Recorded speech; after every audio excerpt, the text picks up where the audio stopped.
Good evening, everybody.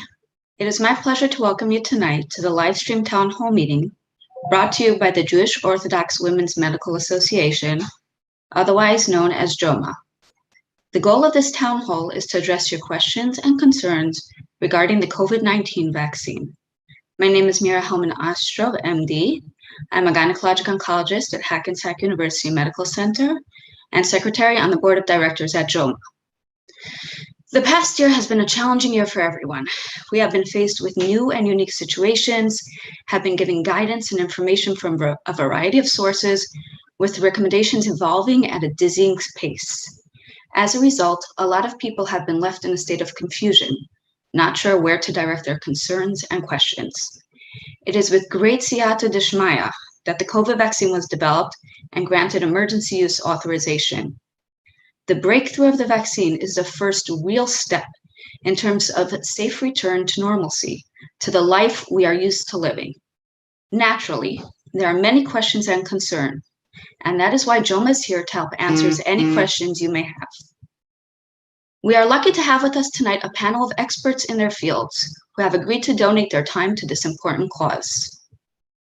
Dr. Ellie Carmody Stone, an assistant professor at NYU Grossman School of Medicine, who during the COVID-19 pandemic has worked on several COVID-19 treatment trials in her division, including a randomized controlled trial of hydroxychloroquine for the treatment of hospitalized patients with COVID-19, and separately, treatment trials with remdesivir and other immunomodulatory agents. Dr. Richard Grazi is the director of the Division of Reproductive Endocrinology and Infertility at Maimonides Medical Center in Brooklyn, and the founder of Genesis Fertility and Reproductive Medicine. Dr. Naor Bar Zeev, Deputy Director of International Vaccine Access Center at Johns Hopkins University Medical Center. This event is going to be moderated by our esteemed Dr. Alisa Minkin, a pediatrician and chair of JOMA Preventative Health Committee. Each of our panelists will give a brief introduction and will then proceed to the question and answer portion of this meeting. We have, Baruch Hashem, many questions submitted to us, and we will try to answer as many as possible within the allotted time. If we do not get to your questions, please follow us on Instagram at JOMA. It's JOMA_org is our Instagram handle, or log on to joma.org/19. or vaxfax.live, where we will try to answer all the remaining questions to the best of our ability. Please stay tuned to the end of the event, where we will post a link and a QR code for a survey. Please fill it out if you have the time, for a chance to win a $500 Amazon gift certificate. The link will also be available at joma.org/COVID-19, as well as vaxfax.live, and will remain live for 24 hours after the event. Please stay tuned for future events as well, and this information can be found at vaxfax.live and joma.org/COVID-19. We would like to extend our heartfelt gratitude to our partners and volunteers who have worked tirelessly to make this happen. We did not receive any funding or support from pharma. I want to note that the content of this event is for general education purposes only and not intended to be substituted for professional medical advice, diagnosis, or treatment about your particular condition.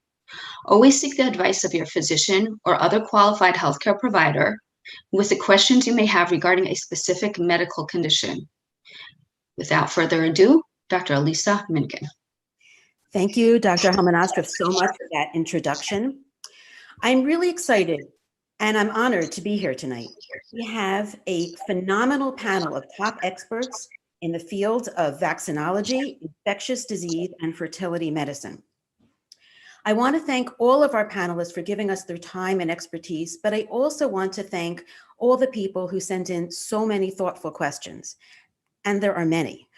So as Dr. Helman-Ostrov said, we are going to try to address the ones we don't get to tonight in future events, either whether podcasts or Instagram. I'm going to ask each of our panelists to give a brief presentation, which will also answer some of our broader questions, and then we will turn to specific questions. I also have to say that I have no financial disclosures. Our goal tonight is not to tell you what to believe, not to push the vaccine on you, but to give you the most accurate information we can so that you can make your own informed decision. I'm going to start with Dr. Bar Zeev, who will briefly discuss what an emergency use authorization is. Thank you. Thanks, Dr. Minkin. Thanks, everybody, for arranging this evening and the audience for participating.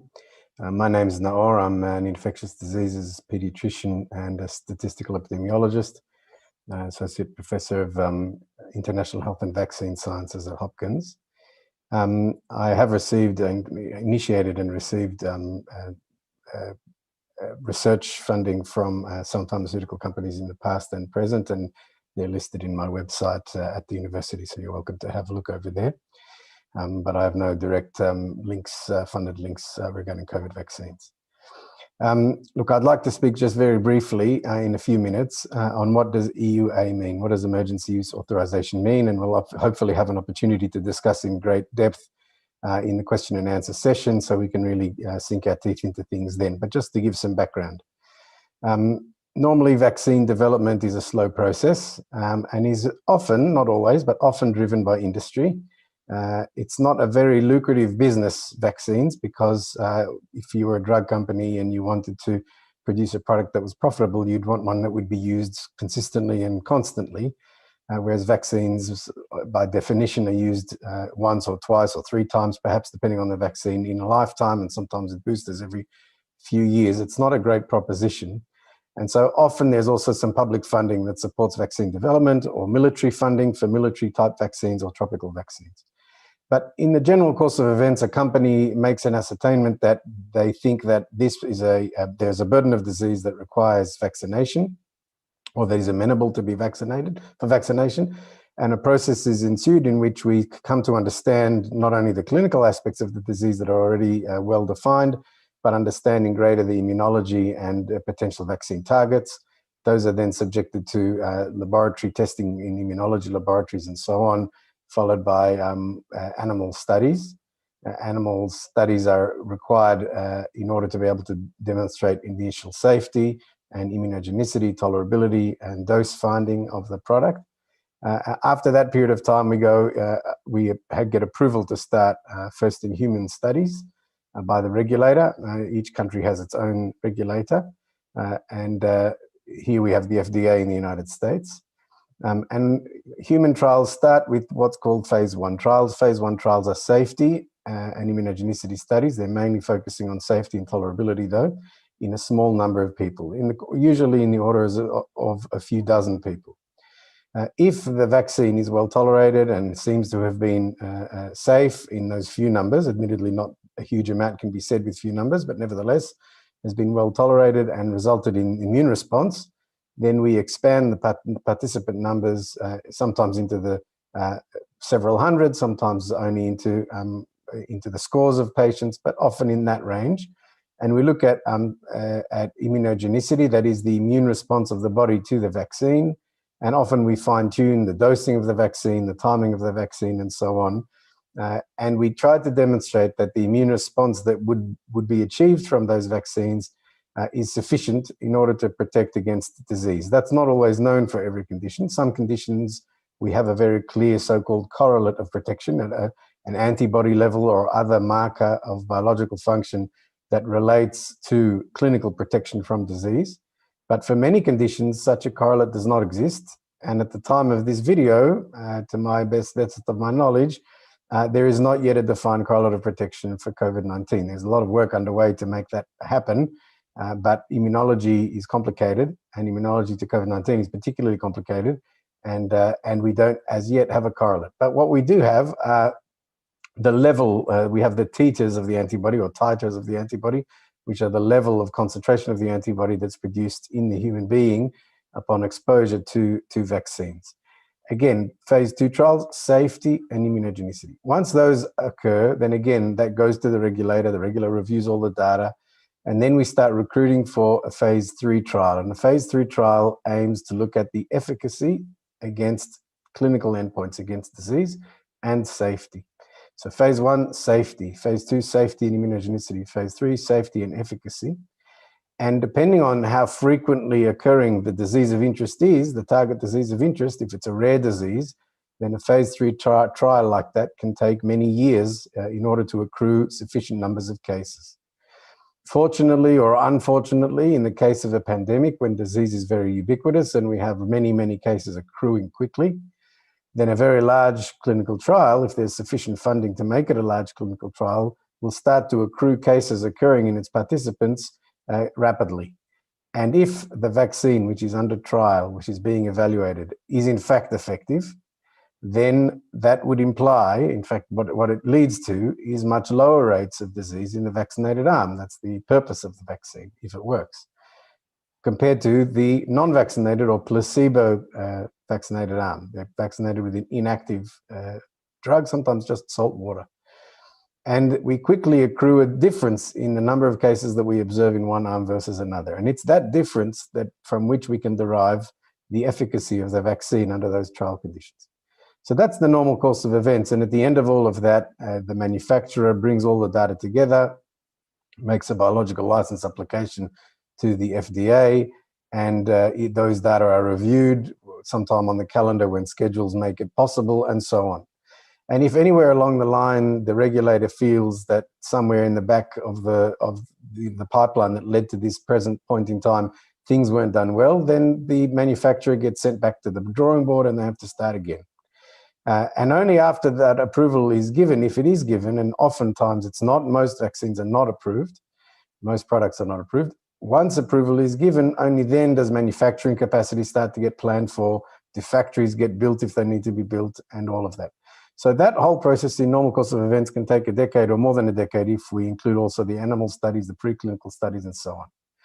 In the course of a pandemic with many, many deaths around the world, nobody can afford to be this slow. And so we have the one advantage, so-called advantage, I say it in, sardonically a little bit, that we have a lot of disease, and that disease prevalence allows us to accrue cases quickly, as I've already explained. But with sufficient funding and with sufficient taxpayer investment, we're able to conduct very, very large-scale clinical trials so that we can accrue cases quickly. The regulators are participating in the planning and design of the trials rather than leaving it up to companies. Right from the beginning, regulators are there. They're saying, if you do the trial like this, and if you follow these guidelines, and if you all of you different manufacturers aim for these common outcomes, and if we all together look at your safety and have a joint common data safety monitoring board, which is common in clinical trials, but we have, as far as possible, the same data safety monitoring board observing the results from different trials and different companies that are occurring disparately in different settings, so that a rare event that might be picked up in one trial is then immediately noticed because it also occurred in some other trial, so we have a close eye on that.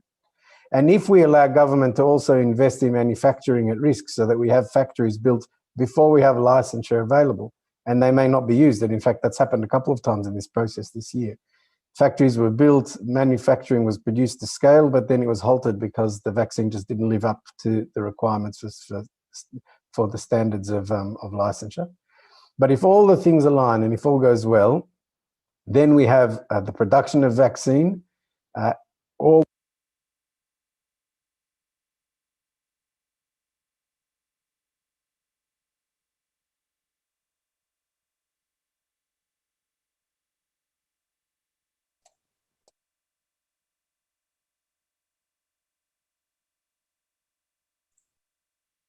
Sorry, doctor, we're not hearing you. Maybe your headphones came out.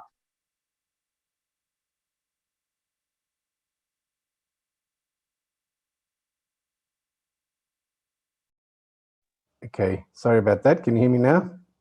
Okay, Yes, my computer drops sometimes, apologies.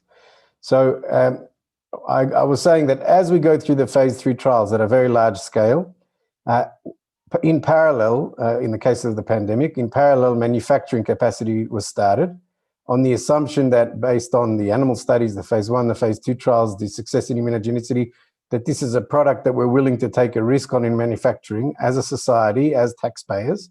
A company would normally not be able to do that until they know that they've achieved phase 3 licensure. But the government can invest in that production and have it ready, knowing that if the phase 3 trial fails or if the vaccine doesn't achieve licensure, which, as I say, has happened, then those factories are put to other purposes. And the production of the manufacturing of the vaccine product is discarded.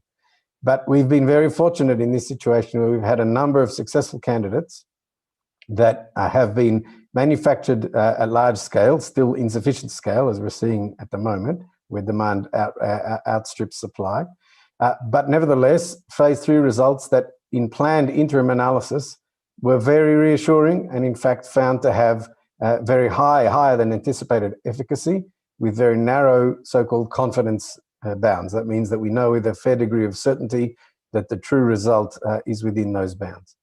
In addition, at least in the United States, there was a requirement by the government. The operation from the government was semi-unfortunately called Operation Warp Speed. I'm not sure who their marketing agent was, but it gave the sense that things were moving quickly. It also, I think, gave the public a lot of cause for concern, that name. But nevertheless, the requirement of Operation Warp Speed actually was to conduct the trials more slowly than had been occurring in other parts of the world, because we had to also include in those trials a range of diversity of participants, both in terms of race and ethnicity, but also in terms of underlying comorbidities, so other medical conditions, vulnerability, and so on.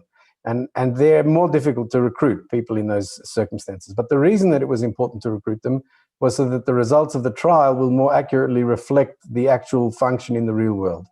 In the technical jargon, we say that the trial results are efficacy and the real world results are effectiveness.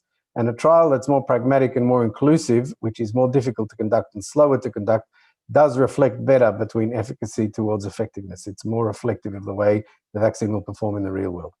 So all of that actually slowed down the process to some degree in the United States, but there was an ethical question all along of, at what point do we know enough to say this is precise, this is efficacious, this is safe. We have safety data now on a very large number of people, larger than other previous vaccine trials, larger than most therapeutic intervention trials, in order to provide license to go ahead and start to give this vaccine to the public. And that's in fact what happened.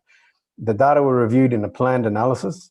Safety data were reviewed. The safety concerns were seen. These are not very pleasant vaccines. They cause lots of local side effects and systemic side effects, but we know the degree to which that happens. And we saw that they were very efficacious in the trials, including in older adults, including in people with comorbidities, and those results were very reassuring. At that point, to withhold the vaccine from the public is unethical because people are dying for lack of vaccine, and the access to the vaccine becomes an important part of the ability to curtail the pandemic. So at that point, the EUA, the emergency use authorization, was given. This is still not full product licensure. The trials were designed to continue for 2 years, and they are continuing. And they're continuing in order to answer a number of questions. First of all, the more time you continue to see in the trial, then the more you understand the longevity of the immune response.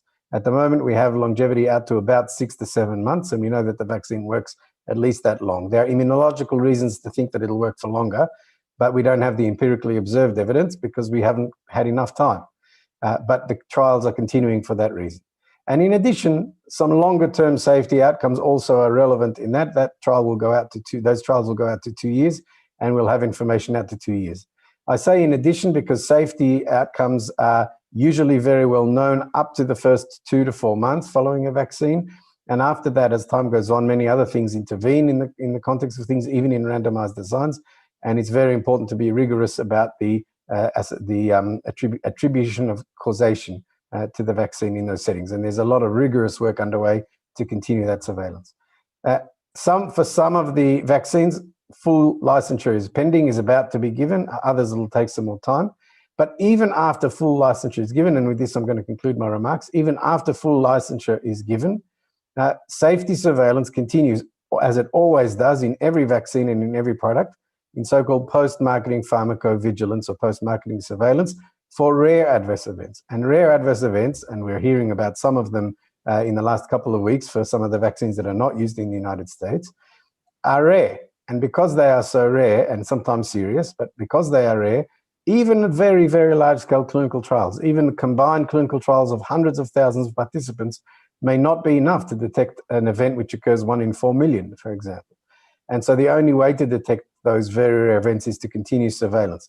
It's our obligation to continue safety surveillance. It's insufficient to say, well, we've had good, large, very well-conducted clinical trials, off we go, everybody get the vaccine, and then we stop looking for safety concerns. The community is concerned, and so is the scientific community, to ensure that we are continuing to be confident that these vaccines are safe. And that's why licensure is not the end of the story when it comes to safety surveillance. Safety surveillance continues indefinitely. And then also in special populations like pregnant women and so on, which is part of the discussion tonight, and that will be raised by others. So that just to give the context of what emergency use authorization means. It's not the end of licensure, it's not the beginning of licensure, but neither is full product licensure. We continue to monitor the vaccine's performance in the real world on an ongoing basis. And with that, I'll close and thank you for allowing me to speak. Thanks. Thank you so much, Dr. Bar Zeev. That was a really excellent overview, and it really gives us a great context for our further questions. I want to now ask Dr. Carmody Stone to briefly discuss the 3 vaccines that we have in the United States. I didn't realize that we would be getting people from all over the world. We're going to just focus primarily on the United States ones, which are the Pfizer, Moderna, and the Johnson & Johnson. Okay, so thank you very much. And I'm very happy to be here. In terms of my disclosures, I wanted to disclose that my family does have equity in AstraZeneca that we've had since about 2004. Other than that, I do not have any associations with the pharmaceutical companies that produce the vaccines here in the United States. And I also wanted to disclose that because I have been working at the NYU Vaccine Center, some of that funding has come from the NIH, for those who are interested. So I wanted to discuss the mechanisms of actions of our 3 vaccines that are licensed here in the United States. 2 of those vaccines are messenger RNA vaccines, and as we know, developed by Pfizer BioNTech, and the other by Moderna. So first, I wanted to just define what is mRNA. mRNA stands for messenger ribonucleic acid. It's different from DNA. DNA, and not RNA, is what comprises our genes. And the DNA serves as really the library for these instructions to produce different proteins. So in terms of cellular physiology, when a cell wants to make a protein, it uses the DNA to produce a copy of mRNA. And that mRNA then serves as the blueprint for the protein that is built by organs within our cells called ribosomes. So during protein synthesis, a ribosome moves along the mRNA, it reads its sequence, and then it uses this code to make a corresponding protein. The DNA is in the nucleus of the cell, and then the ribosomes are outside of the nucleus. So what is happening between the mRNA and the ribosomes occurs outside of the nucleus. So I'm going to share my screen to just show you the mechanisms. Give me 1 second.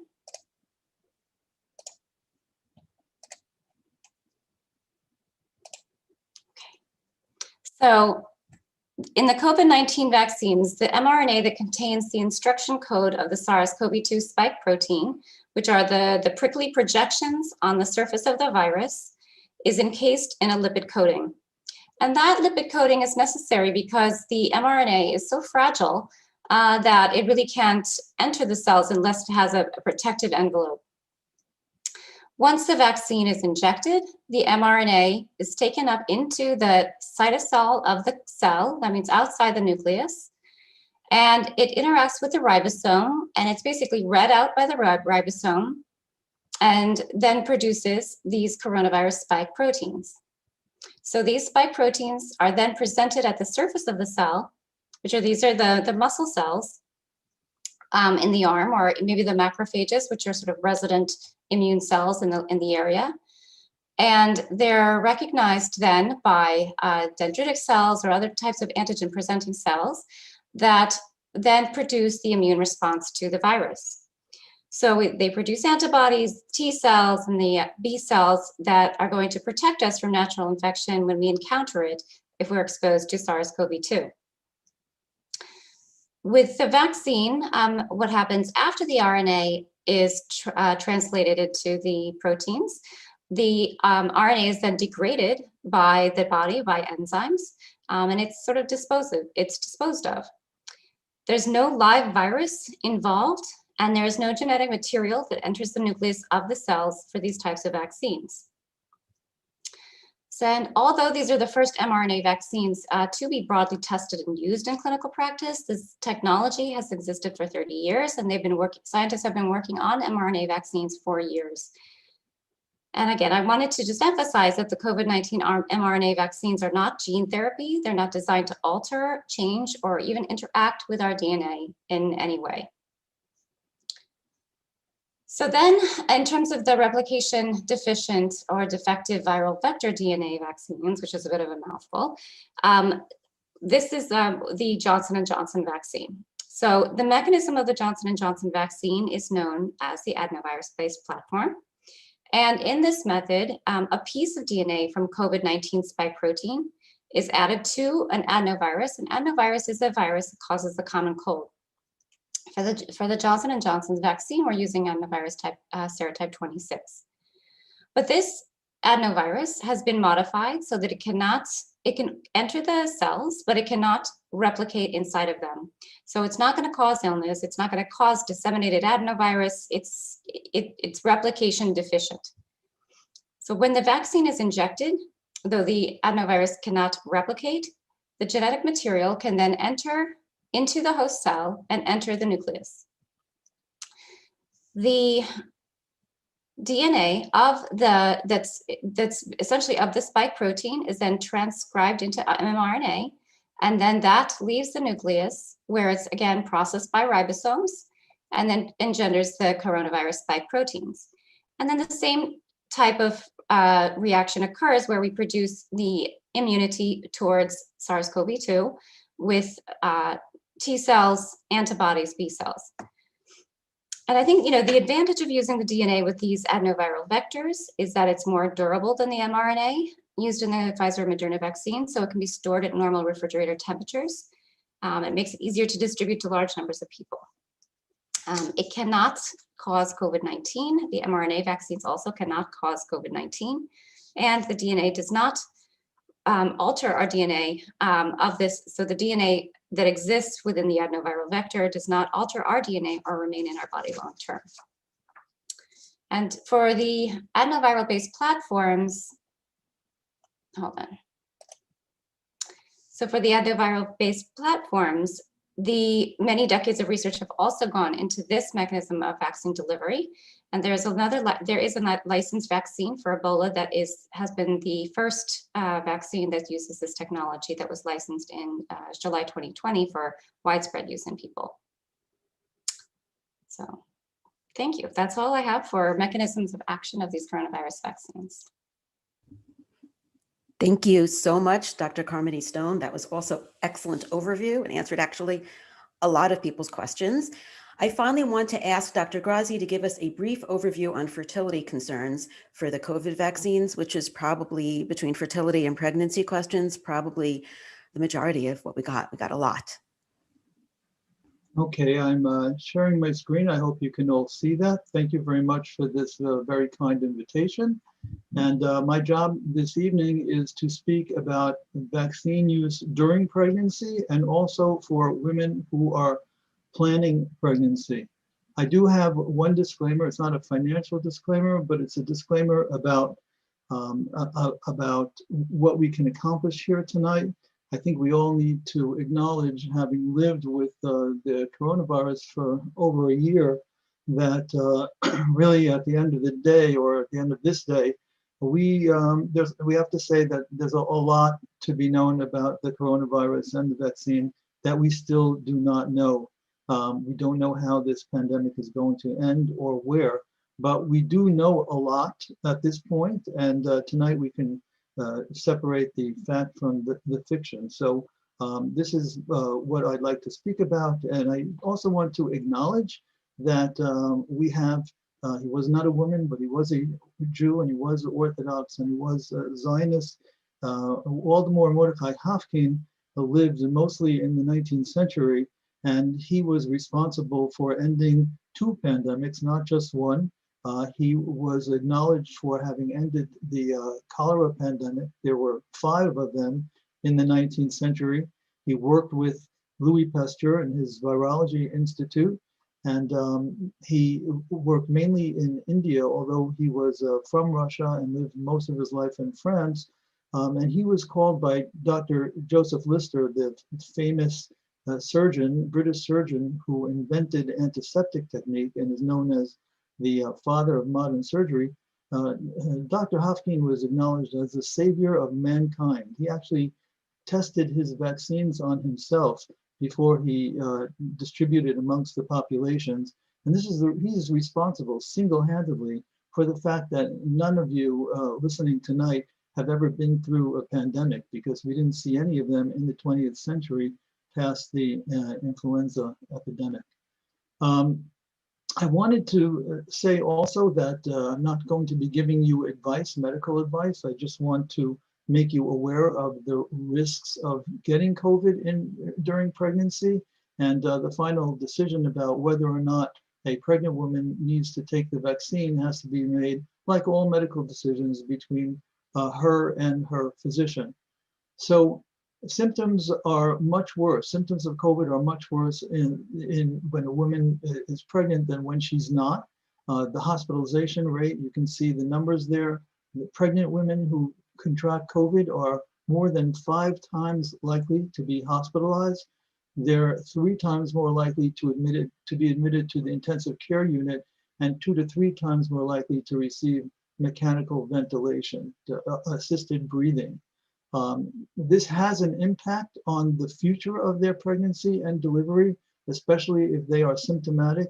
23% will deliver preterm, and that has very serious sequelae. It's not just, oh, you deliver before term, your baby spends a little bit of time in the neonatal ICU and they're all fine. This can have a major impact, I'm sorry about that. This can have a major impact on these children as they grow up in terms of developmental milestones and future disabilities. Pregnant women with COVID are also more likely to die. And every risk is higher in pregnant women who have comorbidities. What are comorbidities?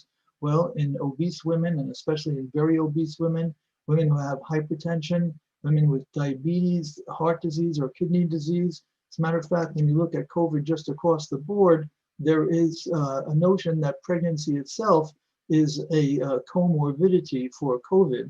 And one other thing that I should mention, for those of you in the audience who are following the story, the political story as well, is that there are racial disparities in the risks of getting COVID. And the fact that most of the audience who's tuned in tonight is probably Jewish, and maybe most of them are Orthodox. Our community does include men and women of various racial heritages, and they need to be counted, and they need to understand what their risks are, because Black and brown women have higher risks of getting infected. Who recommends vaccination for pregnant women and those trying to conceive? Well, it's actually the World Health Organization.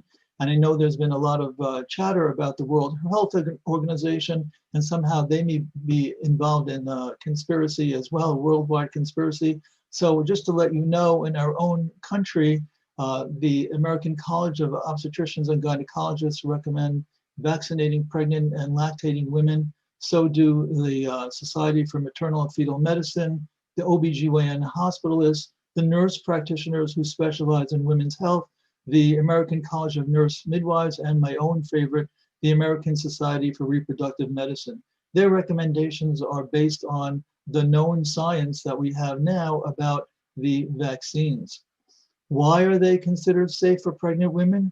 Well, as you just heard, there is no live virus in the mRNA vaccine. There's no extra added ingredients to enhance efficiency that may cause allergic reactions. And the mRNA does not enter the nucleus of the cell. Neither the mRNA or the adenovirus can make you sick with the virus. Neither the mRNA or the adenovirus can replicate once it's in your body, and neither of them can alter human DNA.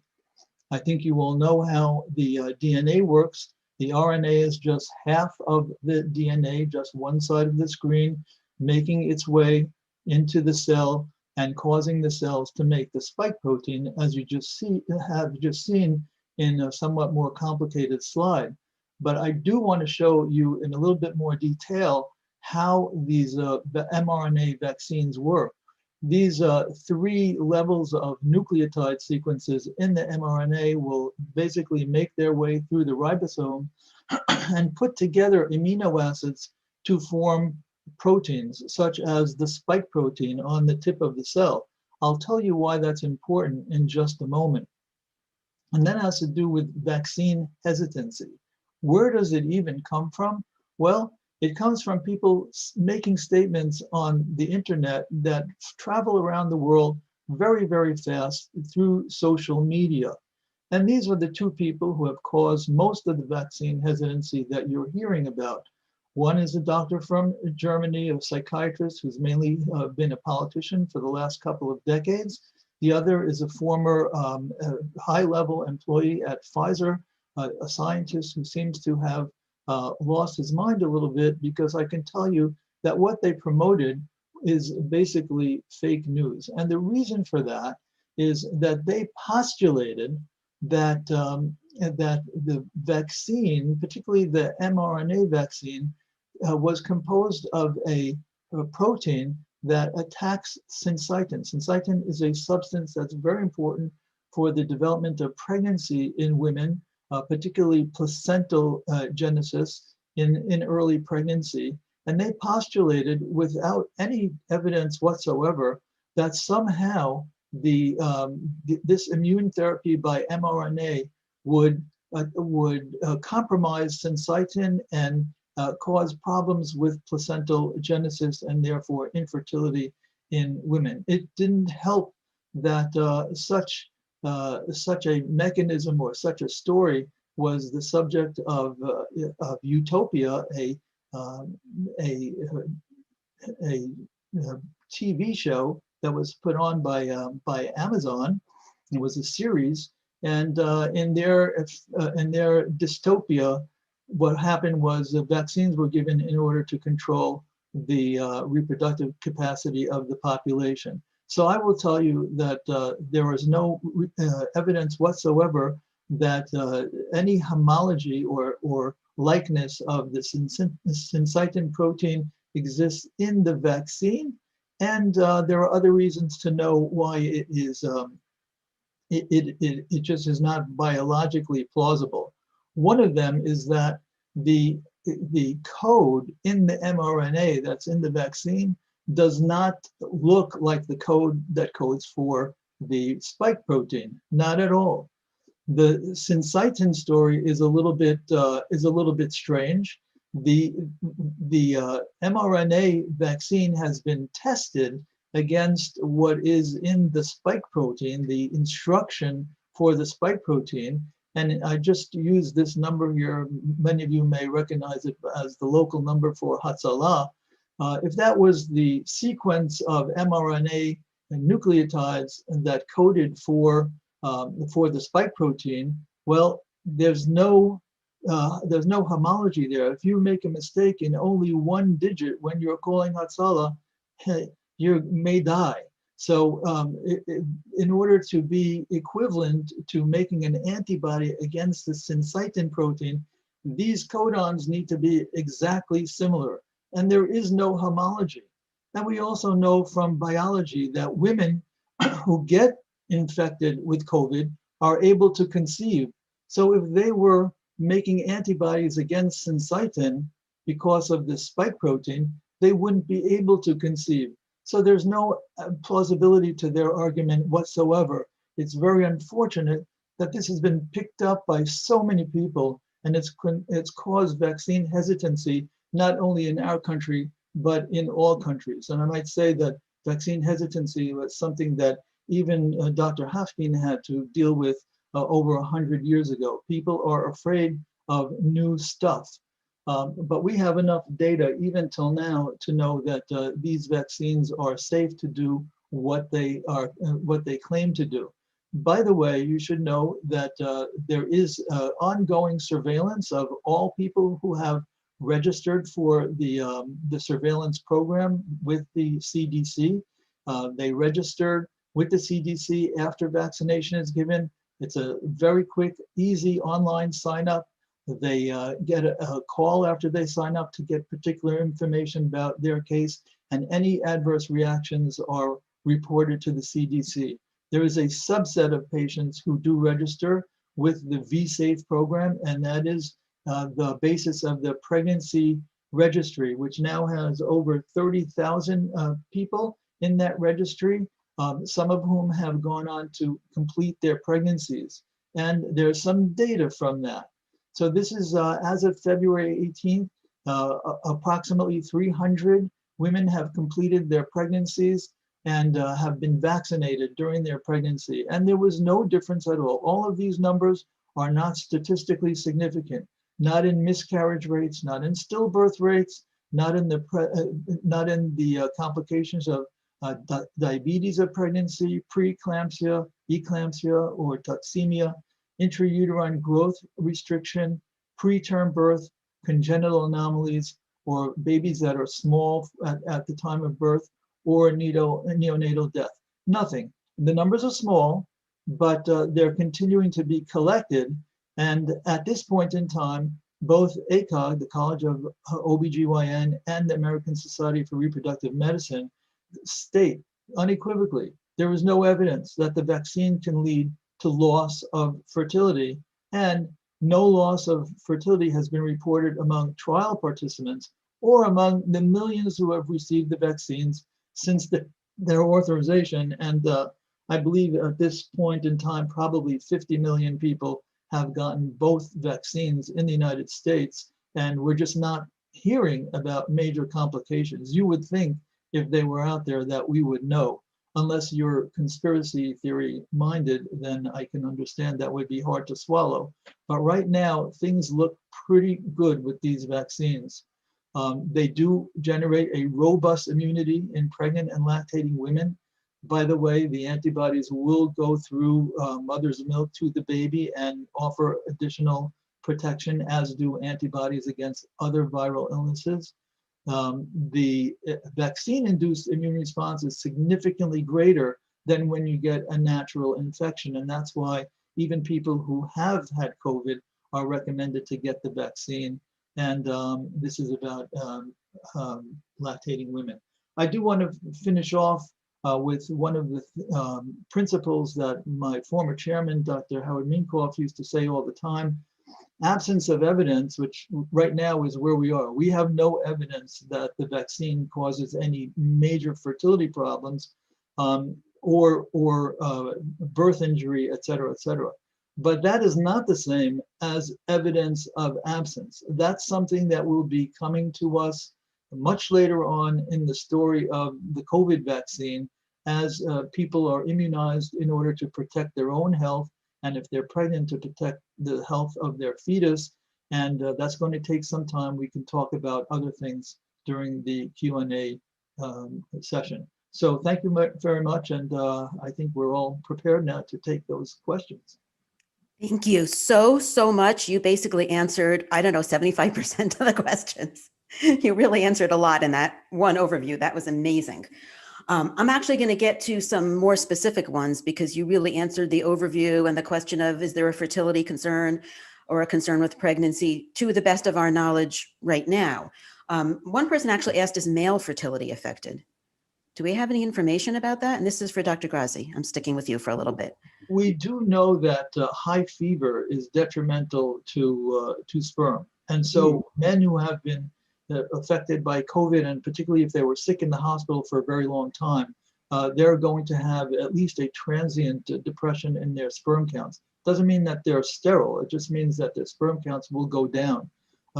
So there's a speculation that because some people will get fever transiently for a few days from the vaccine, that this will make them sterile. Again, you cannot extrapolate from that. If anything, the lesson there is get the vaccine so that you don't get COVID and you don't have damage to the testes.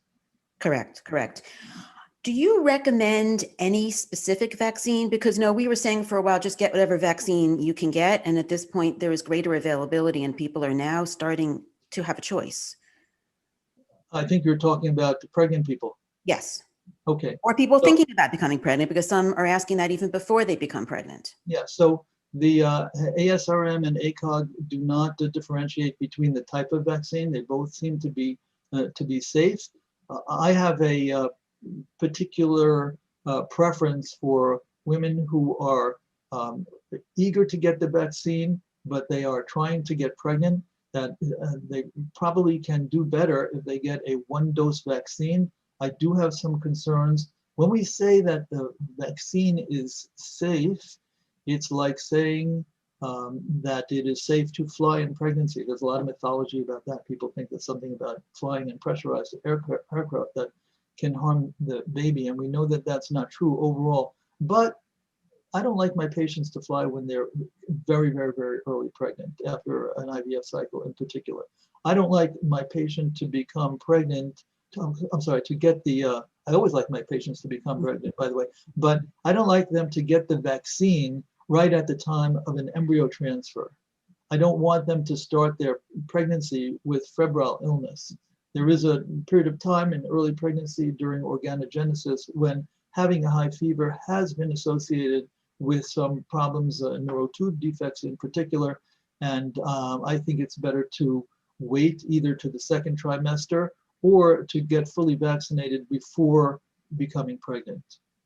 Getting fully vaccinated will not harm your chances of conceiving successfully, nor will it increase your chances of miscarriage. Do you recommend not getting vaccinated in the 1st trimester?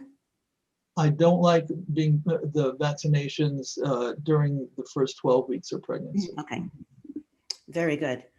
Thank you so much. I'm going to give some of our other panelists some questions. I'm going to start talking about vaccination after having had COVID, because we also got a lot of questions about that. And so I'm going to ask Dr. Carmody Stone, if someone already had COVID, why would they get the vaccine? Why are we recommending that? Okay.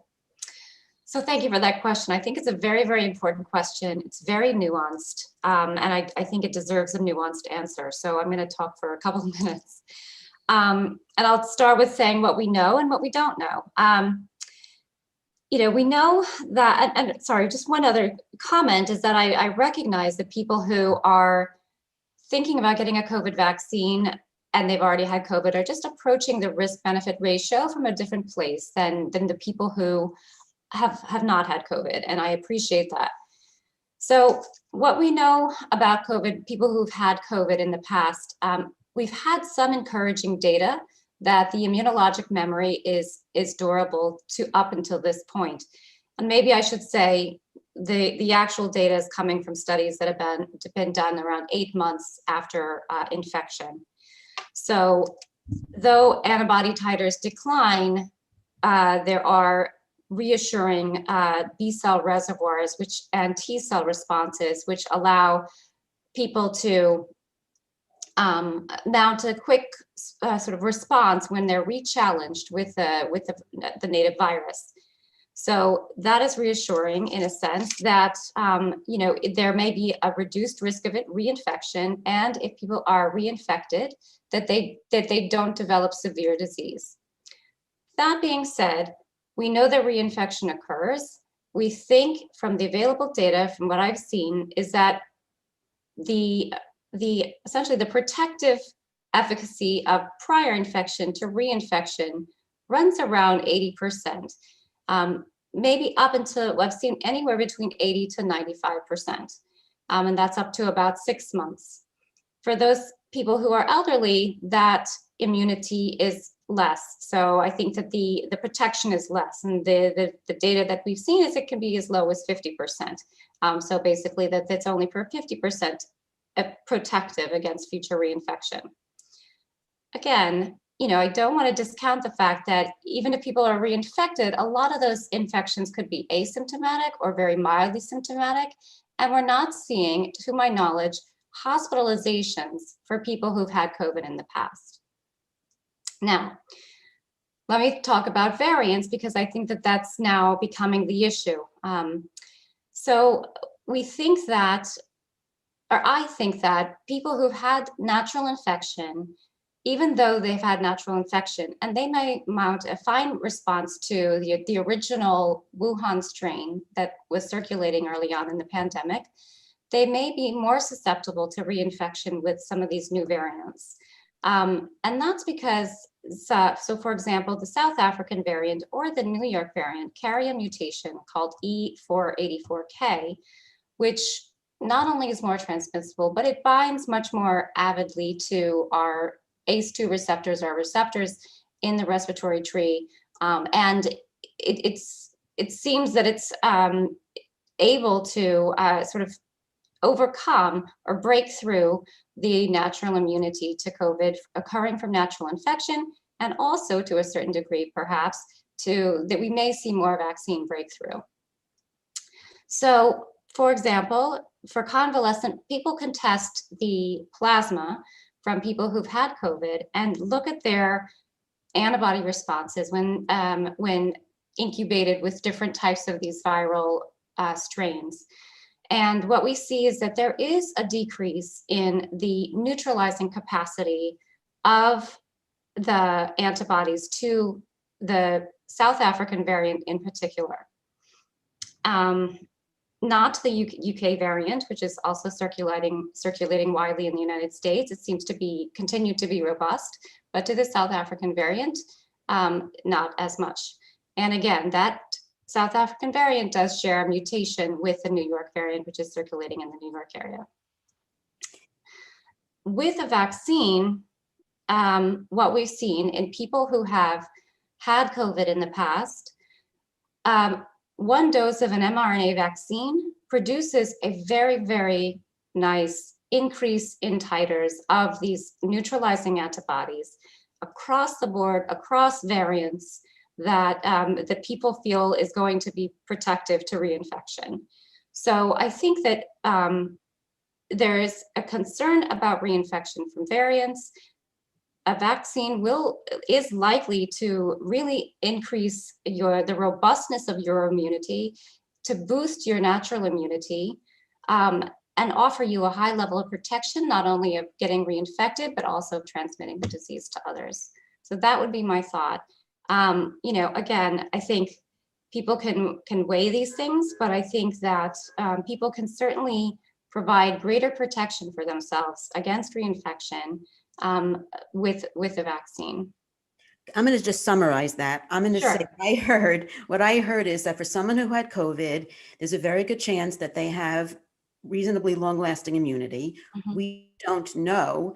I know Dr. Bar Zeev said earlier that we don't have a correlate of protection. A lot of people say, well, I have antibodies, and you were mentioning neutralizing antibodies, which is not what the antibody test measures. So even if you have antibodies, you may not have good immunity to the current strains that are going around, or the current variants.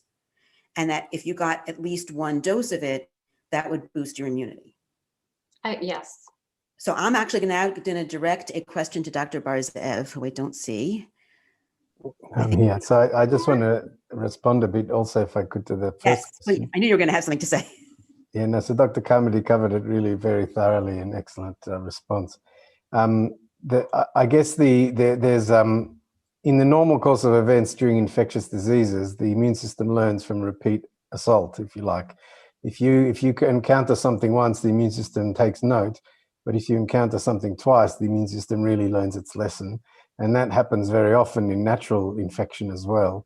And so fundamentally, it's very common, we have vaccines that we give more than one dose. Now, I acknowledge that that's not always the case, and in fact, the Johnson & Johnson vaccine has been marketed and trialed and marketed as one-dose vaccine. It would have been interesting had they done another trial looking at two vaccines for the Johnson & Johnson, whether that would have been superior, but certainly it was sufficiently efficacious with a single dose. But having two exposures is very common, reasonable, and a normal way to boost the immune response. What Dr. Carmody was saying is that people who've previously been infected and then they receive a single dose of the vaccine, they have a very profound response on that second occasion, so that is consistent with having a so-called boost. So their primary infection primed their immunity, and their vaccine boosted their immunity. Again, because we don't have a correlate of protection, that would be equivalent in my mind to a phase 2 trial. We have immunogenicity results. We don't yet have efficacy results from that kind of setting. So the recommendation is still to receive a full course of vaccination if you had COVID before. One dose might be enough. The immunology is certainly suggestive that it's pretty good, but the recommendations are still to receive, if you're getting a 2-dose vaccine, to get 2 doses of the vaccine. So I guess that the other only point I would say is that even though the vaccines, some of the variants did demonstrate immune escape, both from past infection and also from some of the vaccines, and that's true for the South African variant, the New York variant, and the Brazil variant, and not for the UK variant. Nevertheless, if we can reduce the circulation of virus in total globally by having optimal immunity to everybody, we will slow down the emergence of further variants. So even though the vaccine in an in vitro test might seem to be not optimal, it still likely provides protection from severe disease for the individual, even though it may have to work a bit harder to do that. And certainly widespread uptake of vaccines will reduce the emergence of resistant variants. So there is a theory out there, and it has plausibility, that the more of the world is infected and the more of the world is vaccinated, the more there's selective pressure on vaccines to emerge as variants, to mutate. And that's true. But there's a balance. I guess there's a tension that exists between how quickly we can stop circulation and how quickly we can only half do that, but still do it under selective pressure. So the ideal would be that people would be vaccinated rapidly, quickly, and with vaccines that reduce transmission. And that's best achieved, even for people with past infection, that's best achieved with availing themselves of vaccination, at least a dose, and current evidence suggests 2 doses. Thank you. Now, I want to take that in a little bit of a different direction. This is also for you, Dr. Bar Zeev, please. A number of people have asked about possibly the vaccine causing some kind of inflammatory response. I know where this is coming from.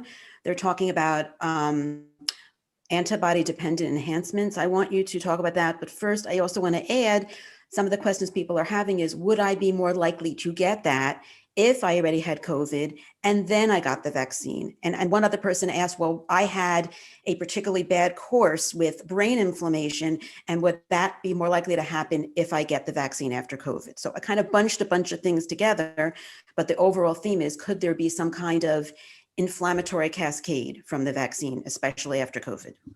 Well, against Rashi, I'm going to answer your final thing first, okay? Because you know, a smart person answers first things first, but I'm not. So any person with brain inflammation, past history of encephalitis or anything like that, shouldn't extrapolate anything from any of this talk. If somebody has concerns about their specific complex personal medical situation, they should speak to their physician. Full stop. Nobody should walk away from here thinking that what we say applies to their particular case if they're in a complicated setting. But I would like to talk in detail about antibody-dependent enhancement and what it is and what it isn't. So antibody-dependent enhancement is a very well-known phenomenon in immunology. And essentially, to put it very simply, the presence of antibodies in that circumstance don't protect against infection, but they make infection more severe. That's a phenomenon that occurs when the infecting pathogen relies on antibodies in order to facilitate entry into cells or other mechanisms of its pathology, of its pathogenesis. There are vaccines that have been known to cause antibody-dependent enhancement, and in fact, here at Johns Hopkins, there was a trial in 1968 against the very common and lethal disease of children, globally lethal, called RSV. Many children of people in this audience would have had bronchiolitis. Bronchiolitis is a very common disease caused by RSV and is a cause of death of children, sadly, around the world, including in developed countries. It's a very important disease for which we need a vaccine. Perhaps the most important respiratory disease nowadays of children that doesn't yet have a vaccine. And the reason that there is no vaccine is because in 1968, there was a trial of a vaccine against RSV, and the children who received the vaccine were worse, became sicker. And as a result of that, the vaccine was never developed. And 50 years on, more than 50 years on, we have newer generation vaccines. They're still not optimal. They're still not great. So that's an example where AD really stopped us in our tracks in developing a vaccine. Another situation more recently in 2017, there was a vaccine against dengue fever, which is a tropical disease. Again, ran into problems with antibody-dependent enhancement, slightly nuanced there because there are 4 different types of dengue. The details don't matter for this conversation. But again, a vaccine that was licensed was withdrawn because of rare events, but serious events. And not only ADE, but other vaccines have also been withdrawn in the past. They've passed through all the marketing, they've passed through everything.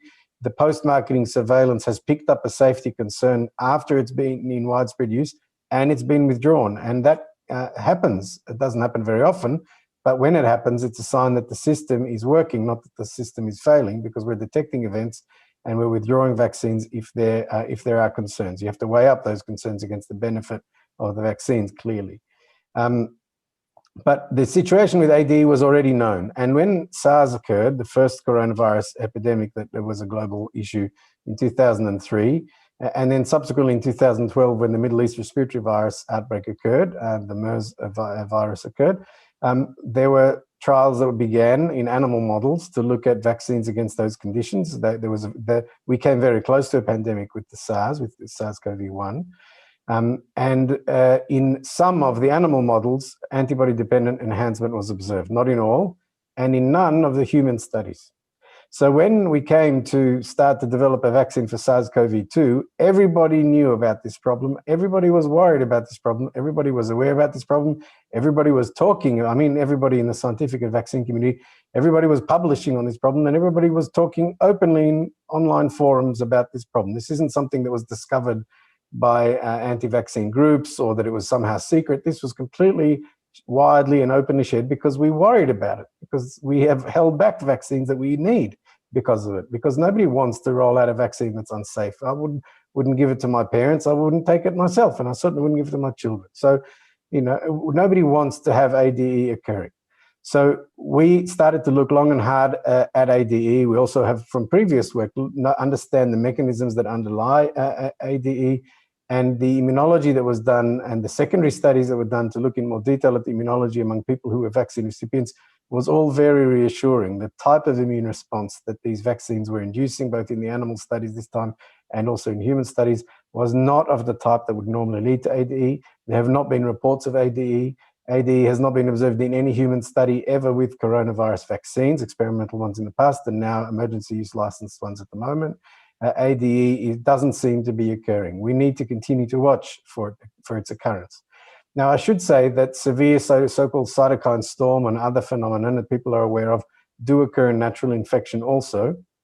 They're not, technically speaking, antibody dependent, but those types of very similar immune phenomena, ADE-like conditions, occur also in natural infection. And so if you have a vaccine that in very rare circumstances may result in an ADE event, for example, which, as I say, there isn't any evidence that it does. But as we heard from Dr. Grazi, the evidence of absence is not the same as the absence of evidence.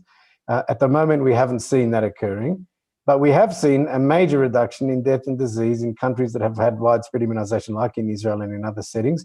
And so the overall benefit from cytokine-associated or severe disease or AD-like disease will go down in absolute terms, even if there was to be a relative rise in vaccine recipients. Their overall risk is still reduced because their risk of adverse outcomes from the disease is reduced, including of immune-mediated phenomenon. It's reduced. So the safety profile of these vaccines with respect to this issue is far, far, far in favor of vaccination. There's a theoretical risk. It's been there all along. We've known about it. We've checked for it. We've tested for it. We're still looking for it. We haven't found it. And we've had 650 million doses of COVID vaccine given globally, with everybody watching and everybody instantly going into social media, and there's not been reported cases from very vigilant intensive care physicians and so on that are caring for people. So I don't think it's a practical issue in terms of people's decision making. Thank you. That is excellent. I have one more thing to add, in that you said there have been animal studies, and many people questioned, have there been animal studies on the COVID vaccine? So you kept referring to them. I just wanted to have you say it. Okay, so there have been a number of animal models. There are I don't know, maybe 250 animal research groups around the world. They meet 2 weekly in an online forum. You can listen to them. They're available online. They're moderated through the WHO. They share their results even before they go to press. There are a number of different animal models, including Syrian hamsters, ferrets, and non-human primates. And they're very important models. None of them are human, obviously, but they're very close in some ways to humans. But obviously, we have to be careful about extrapolating, because animals do differ in certain respects, not just animals to humans, but species to species, there are differences. So one has to be careful. But the advantage of animal models is that you can experimentally determine immediately the efficacy of a vaccine, for example, by inoculating an animal with with COVID virus at very high rates, and then pathologically look at the lungs of the animal, for example. So you can directly determine issues like that. You can experimentally challenge. There is talk about human challenge models as well, and there are human challenge trials that occur for other conditions. Already from early on in the pandemic, there's been talk about human challenge models for COVID. It's been a highly controversial issue, again, discussed very openly and publicly. And there is a move more towards that now than there was at the beginning, but certainly under very many caveats and restrictions and concerns, but it hasn't yet become a reality. But animal models are very important for learning the pathophysiology of the disease and of the immunology of the vaccine. They're not the be-all and end-all, and we can't infer from them without human trials. Right, but just to reemphasize, there have been animal studies for this vaccine, because one piece of misinformation that's going around is that there haven't been. There have been many, and they're ongoing. Good, thank you so much. I am going to go back to Dr. Grazi. I want to talk a little bit more about the vaccine in the first trimester. I really think we need to clarify that. Yes, I would like to clarify that, Yes, because there is no evidence at all that giving a vaccine or taking a vaccine in the first trimester is going to cause any harm. But as I said before, the absence of evidence does not necessarily mean that we have evidence that it has no effect. And about to those who are concerned that we're trying to harm our patients rather than to help them, I have a limit of what I would suggest. I do have another reason, though, why I don't like giving it in the first trimester. The first trimester is when 95% of miscarriages occur. And certainly in my population that I deal with, where everybody is very, very anxious and also depressed, and where a miscarriage is really extremely emotionally traumatic, rather than with somebody who's got lots of kids at home, et cetera, et cetera. There's no way of preventing that person who gets the vaccine early in pregnancy and miscarries. There's no way to convince that person that it's not due to the vaccine. And this is the way mythology happens. And there's so much chatter, especially in the infertility world. A lot of groups, a lot of help support groups, et cetera, et cetera. Whenever I ask my patients, where did you get this notion, whatever it is? The answer is always, well, they say. Who's they? It's just friends, family, neighbors. It's not scientific people. People speak with each other, and they connect on social media, and then it just blossoms from myth into fact, and it just makes everyone's life more complicated. So because unless you have risk factors, if you have comorbidities, a very obese patient who's been a cancer survivor, or a patient who has hypertension, yeah, then obviously the benefit outweighs the risk. But if you're the routine patient and you're not at risk for a lot of exposure, then I think waiting until you hit the 12-week mark in pregnancy is the safer thing to do. Sounds like you're saying it more because you don't want someone to associate a pregnancy loss with the vaccine, even if it wasn't related, then that there's a known danger. And the reason I'm saying that is because the flip side is someone gets the vaccine and finds out they're pregnant, they should not be anxious that they're doing something dangerous.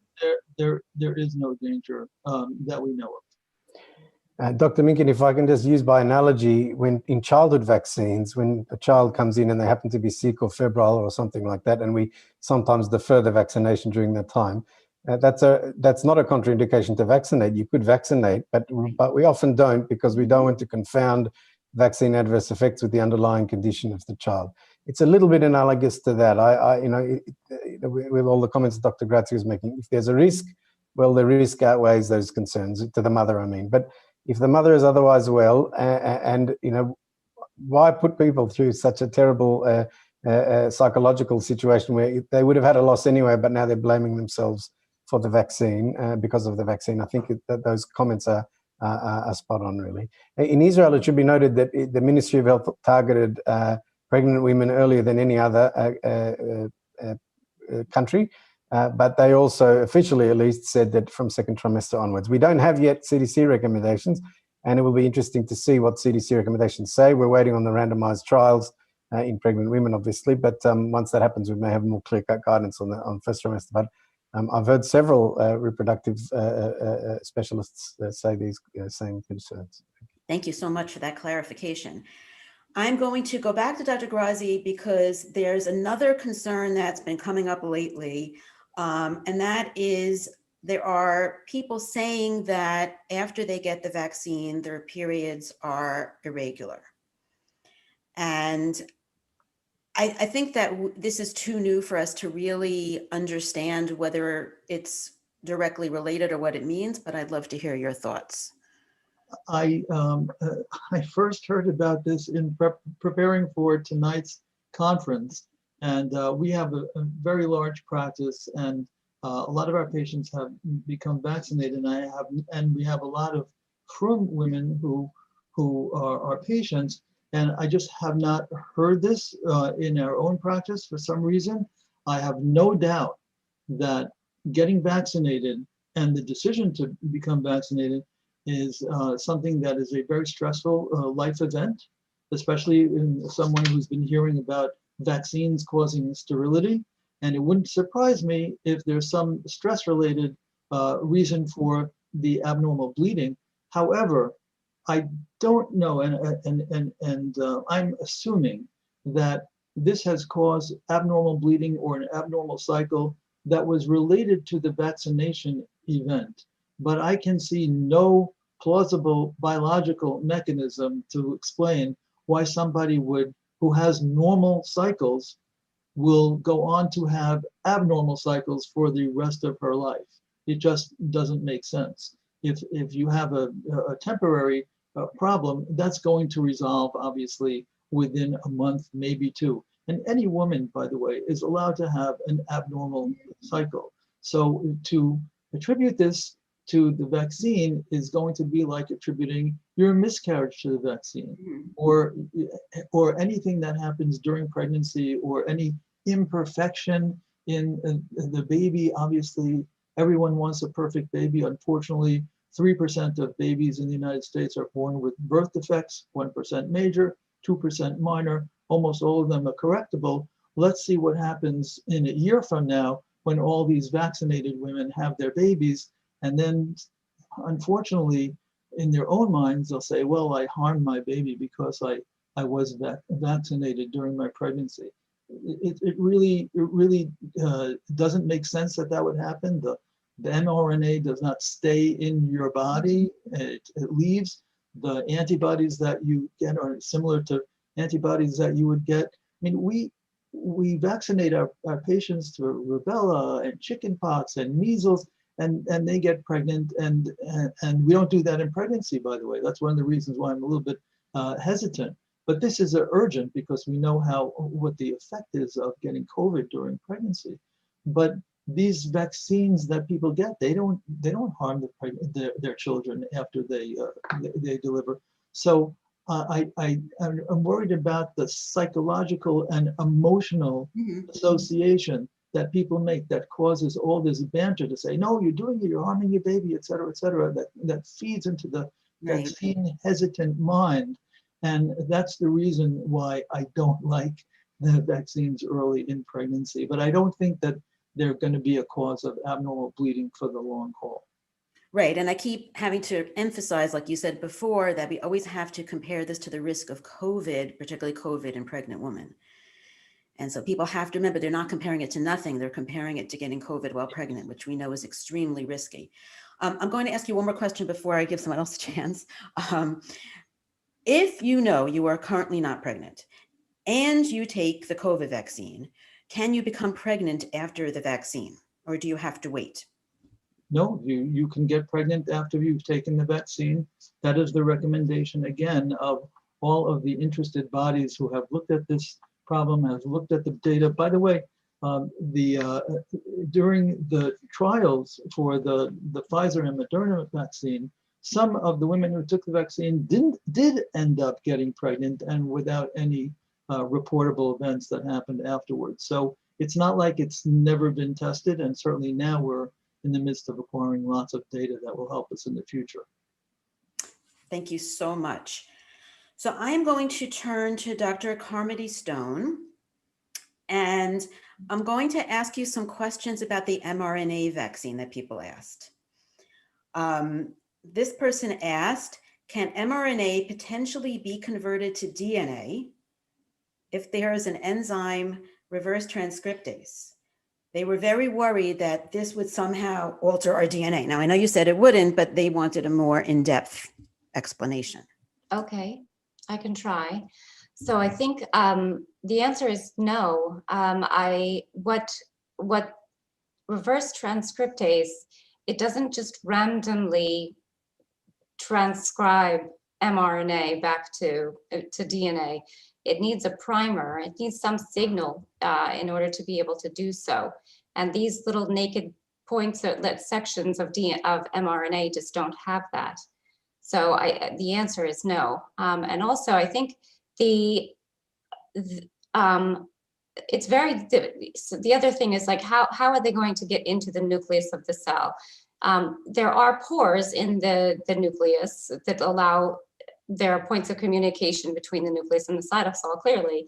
But again, the mRNA needs to have another molecule associated with it to signal that it can go and it can use the transporters across between the nucleus and the cytosol in order to get into the nucleus.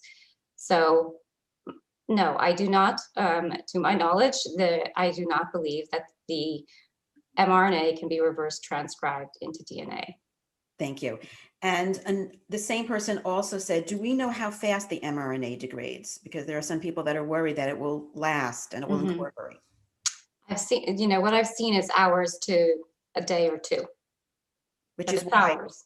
Right, it has to be done on cold transport, it has to be given quickly. Right. It can't even just sit out, let alone in your body. Exactly. So, I mean, that's why, again, that's why it needs a lipid particle. That's why we're transporting at these very cold temperatures. Fortunately, at least it can be frozen and not ultra frozen, which has really been nice for the distribution. But it is a very fragile molecule. Mm-hmm. And I'm going to say this again, because people are hearing this, and I think it's really important when people ask us questions, we are going to answer them. This is what people are hearing. Some people are saying, this isn't a vaccine, this is gene therapy. This is experimental gene therapy. So I'm going to let you address that accusation. Okay. I don't see it as being gene therapy. Gene therapy is designed specifically to provide therapy of a genetic defect and to introduce a gene or part of a gene that can be integrated into our DNA to allow, to correct a genetic defect. This is not altering or integrating with our DNA. So therefore, I would say it's just not, quite simply. Right, how would you define what a vaccine is? How would I define? A vaccine is it's a preventative strategy towards getting a disease. So, it's a molecule, whether it's a protein or whether it's mRNA or it's in a viral vector. The idea is for it to generate an immune response by using the cellular machinery and to be using the immune system to provide to provide a protective response when encountering the natural virus in the community. Thank you. Now I'm going to pivot to Dr. Bar Zeev, and we keep using the word natural. Some people have asked, we had a statement in our advertisement that said that getting the COVID vaccine is a safer way to immunity than the disease. And so people have asked us, is that really true? What if I'm low risk? Is it really safer for me to get the vaccine? Or would it be safer for me to get the illness? So this question is actually for Dr. Bar Zeev. Okay, so look, most people who get COVID, or I should say most people who get infected with SARS-CoV-2 will have mild disease, and many of them will also possibly not have any symptoms at all. So that is the case, that the vast majority of people who get infected with SARS-CoV-2 will have no to minimal symptoms. Some will have severe disease, some will die from that disease. And we know that there are risk factors in general that cause or that allow us to predict the likelihood of having severe disease, which is obviously older age, advancing age, and the presence of comorbidities. But that's just a prediction. We still know that even among young people without risk factors, there are uncommonly but there are cases, sadly, of very severe disease and even death, and we hear of them in the media and so on, and they're preventable, those events. So yes, a person's risk is low, but that risk isn't zero, and so long as the disease is highly prevalent and transmitting widely in the community, there remains a residual risk. It's that risk which still remains higher than the risk of a severe adverse outcome, which is life-threatening from the vaccine. The vaccine is extremely safe. It's not 100% safe. The vaccine will cause death in some people, probably. It probably already has caused death in some people. But those events have been exceptionally rare, much, much, much more rare than the deaths that have been caused even in young people with no risk factors from COVID disease. So the likelihood is that most people who are young and have no risk factors will get through this pandemic fine, if they can survive with their job intact and their life intact and their mental health intact and all of those other things that we should also be paying attention to. This isn't just a virus, this is humanity. Okay, so I acknowledge that that's very, very important. But just simply from the perspective of the risks of disease from COVID, the risks of disease from COVID remain higher, even in those people who have low risk factors or no risk factors, compared to the risk from the vaccine. There is a risk from the vaccine, but it's extremely low. So that's the first thing. The second thing, to address this question of what's natural and what's not natural. I mean, there's nothing supernatural here. There's no heebie-jeebie, there's no incantation, there's no, if I knew Kabbalah well enough, I may be able to fly and do it. I don't know any of that stuff. I know the natural sciences because they're natural. And a vaccine relies on all of those natural mechanisms that Dr. Carmody outlined, and that also Dr. Grazi outlined, ribosomal translation from the mRNA to protein, that harnesses the natural response of the body in order to produce immune response. And that's how the vaccines work. They couldn't work if they weren't natural. So I don't really understand this artificial distinction between what's natural and what's not natural. The other thing I wanted to say is that mRNA vaccines, although now they're used as vaccines against infectious diseases, in fact, there's a large body of research that has, in fact, mRNA vaccines developed as potential immunological therapeutics for cancers. So when this relates to this point about what gene therapy and so on, this isn't gene therapy, but there could be, potentially at least, a way to use the immune system to target abnormal tissue in the body that has undergone cancerous genetic mutation. If I have a tumor, for example, a skin cancer or so on that has evolved, that has developed a mutation that's led to a cancerous response, mRNA vaccines could potentially be used to recognize that immune difference and to assist the body in fighting cancer. So that's in fact how they were developed. They're not used for that purpose clinically yet, but they very well may be in the future. And so that's a very interesting development. And I think this pandemic has really progressed this technology further, even though there's been research in it for at least the last couple of decades. And in principle, we've known about mRNA for more than 60 years. Mm-hmm. Thank you. I'm going to now move to Dr. Carmody Stone because I want to ask about hydroxychloroquine, ivermectin, and other alternatives. Some people have said, why would I take this risk that they perceived from the vaccine when we have treatments that work? Mm-hmm. So since you did a study on hydroxychloroquine, I think you're very well positioned to talk about it. Yeah. I would be much happier if we did have very effective treatments for this disease. And we've been trying for a year and it's been very difficult.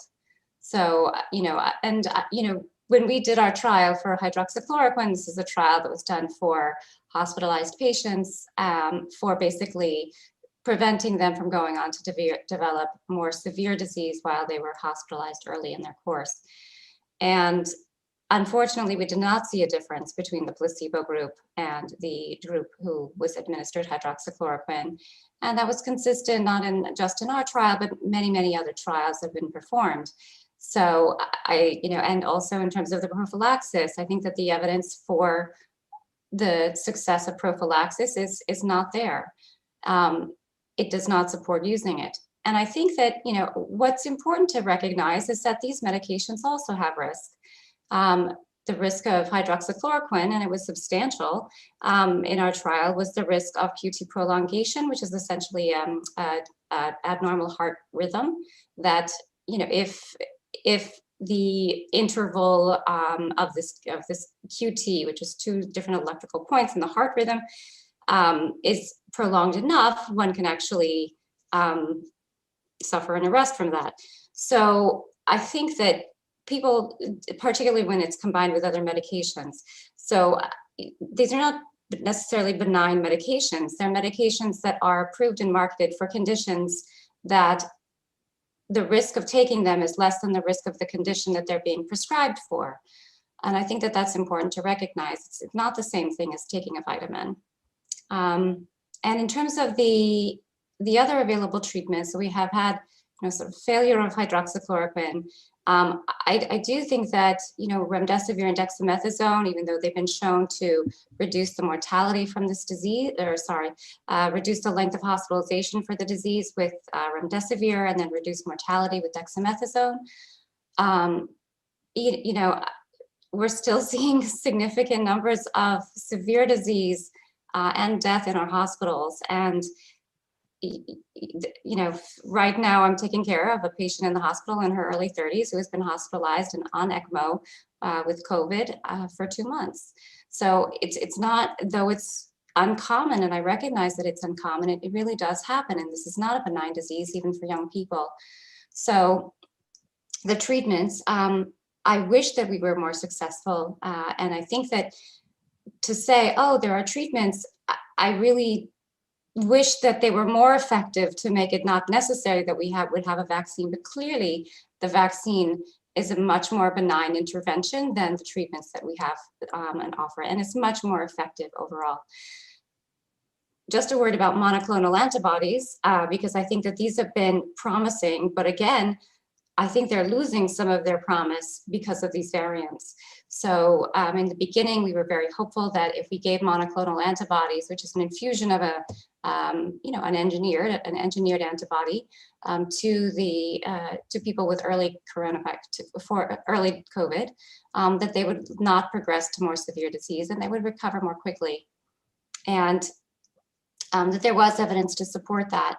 But as we go, first of all, one thing I wanted to say about monoclonals is it's very hard to get people within that window where they're early in the disease, that the monoclonal antibody is going to be protective and where it's going to actually make a significant difference in their clinical course.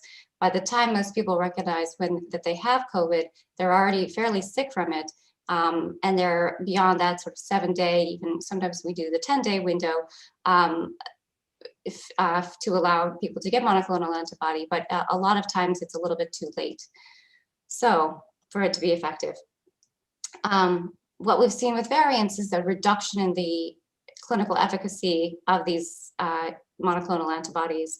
So that, for example, with the South African variant and the New York variant, there's such an extreme increased or reduced capacity for neutralization of the virus with these monoclonal antibodies. It basically has conferred at least one of them, the first Eli Lilly product, which was the single monoclonal antibody, ineffective, so that we're no longer using it. We're using it with a combination with the other, but still the titers required for neutralization of that antibody are 17-fold higher than they were with a native type or the original Wuhan strain. So I think that although the monoclonal antibodies were promising, and I think that they still can help with some people, it's still worth getting them. I think that the vaccine is a preferable way to get through COVID-19 pandemic. Thank you. And I'm going to take that monoclonal antibodies and bring it to Dr. Grazi, because there's been talk about using monoclonal antibodies in pregnant women. I don't think that they were studied, and that's something, I think it's something that's being used off label. We didn't actually get any questions about this. I'm just bringing it to you because I want your thoughts on someone saying, well, I want you to just get monoclonal antibodies. I'm not going to get the vaccine. I'm sorry for the chuckle, but I don't see the rationale for that. The vaccine we know about. We know what it does. We know how it works. We know that it's safe. Why would somebody use an unproven therapy when you've got the proven therapy freely available? It just doesn't make sense to me. And it just shows you the power of the mythology surrounding this vaccine hesitancy. Just very, very frustrating, I think, to all of the medical community.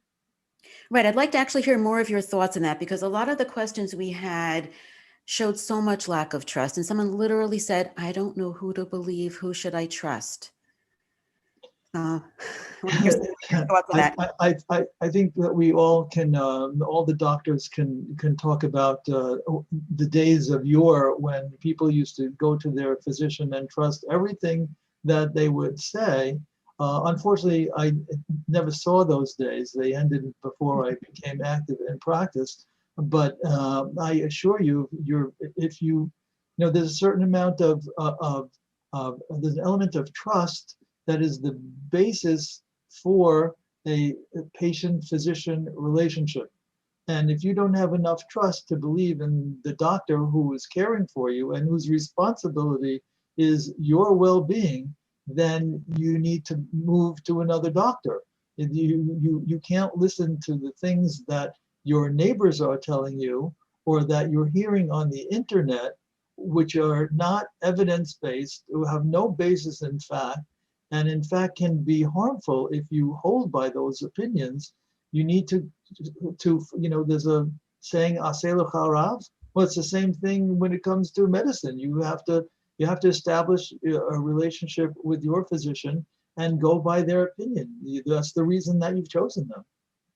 Right. And that's, I'm going to reiterate again that we can't give medical advice. A lot of people asked us questions that really is asking for medical advice. And we're really hoping that you do have that relationship with your healthcare professional and you can turn to them, and we give you information that empowers you with your discussion. But, you know, we cannot answer these questions. Somebody asked a question about getting her vaccine while pregnant and then got the first dose and then got antibody levels tested and had antibody levels. Should she get the second dose? Now, that's a medical question that we can't answer. We can reflect on, should someone who's pregnant get a second dose of vaccine in general? The full vaccination program is the vaccine, and either 3 or 4 weeks later, or if you get the J&J, one vaccine. I'm curious what Dr. Bar Zeev's answer would be on that one. Yeah, I agree. I think we need to go with the data that we have. The evidence is what has to guide policy, and the evidence for the 2-dose regimens are that's when they should be given and that's when they should be taken. And I'm fairly reassured by the large-scale safety data that we do already have in pregnancy, and I would not hesitate in this situation to allow a person to have her second dose if she's due a second dose. For some of the vaccines that were tested overseas, there was a demonstrated benefit of delay between the doses. That's not been tested in the vaccines that are available in the United States. It was partly done actually in the international trials as a protocol error, in a way, that there was a delay in getting the protocol delivered to the women, the second dose. It turned out that it was a benefit. And immunologically, it makes sense because the longer you delay, the more the immune system has time to mature in its subsequent response. But we're in the midst of a pandemic, and we were quick to get the second dose. At 3 weeks is pretty quick, 4 weeks even is quick. Childhood vaccines are often spaced at 2 months apart. Here we're giving them a month apart for the 2-dose regimens. We're doing that because we want to optimize the time to the development of full immunity, because we're in the midst of a pandemic with high risk and high rates of severe outcomes, even for women who are pregnant. And so I would recommend that people complete their regimen as outlined.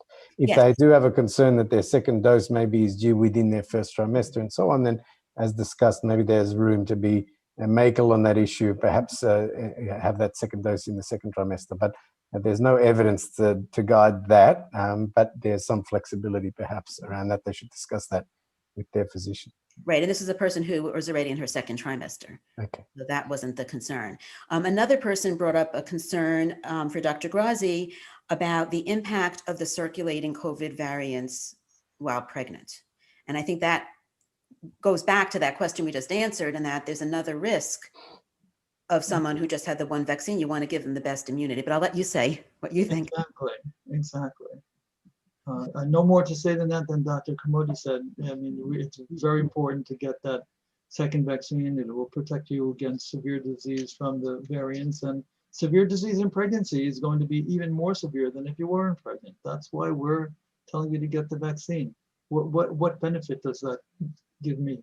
It's no personal benefit. It's trying to help my patients. And I think Right. everybody who's recommending that is making that statement on the basis of the evidence that we have.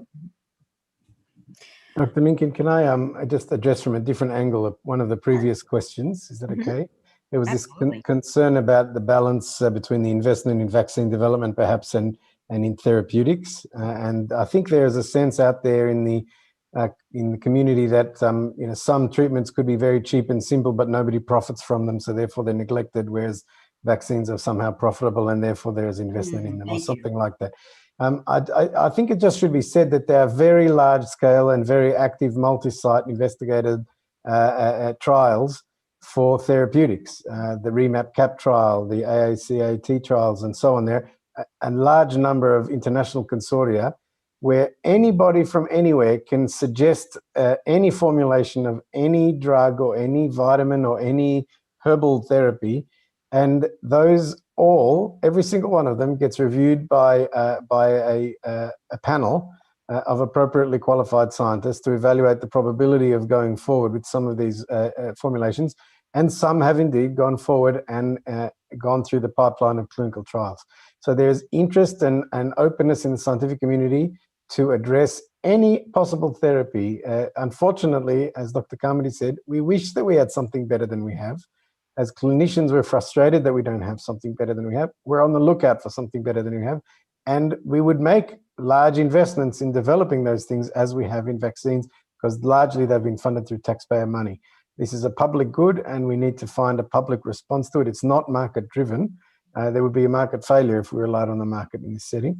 And we need to develop the therapeutic arm as well as the vaccine arm, as well as the diagnostic arm. And in fact, the WHO and CEPI and other bodies out there have, through the COVAX mechanism, a mechanism to develop COVID therapeutics, not just COVID vaccines. And that's an important part of the science. I'm not involved in it directly as a vaccine person, but I just want to acknowledge that that's happening and is out there. Thanks. Thank you. We have a lot of questions about the specific vaccines. We have a question about, you mentioned before about some of the countries are spacing apart the vaccines, and in Canada, they've taken the Pfizer, which we have here, and give 3 weeks apart, and they're saying 4 months. And so this person asked, is it going to be less effective? Is there evidence to support this?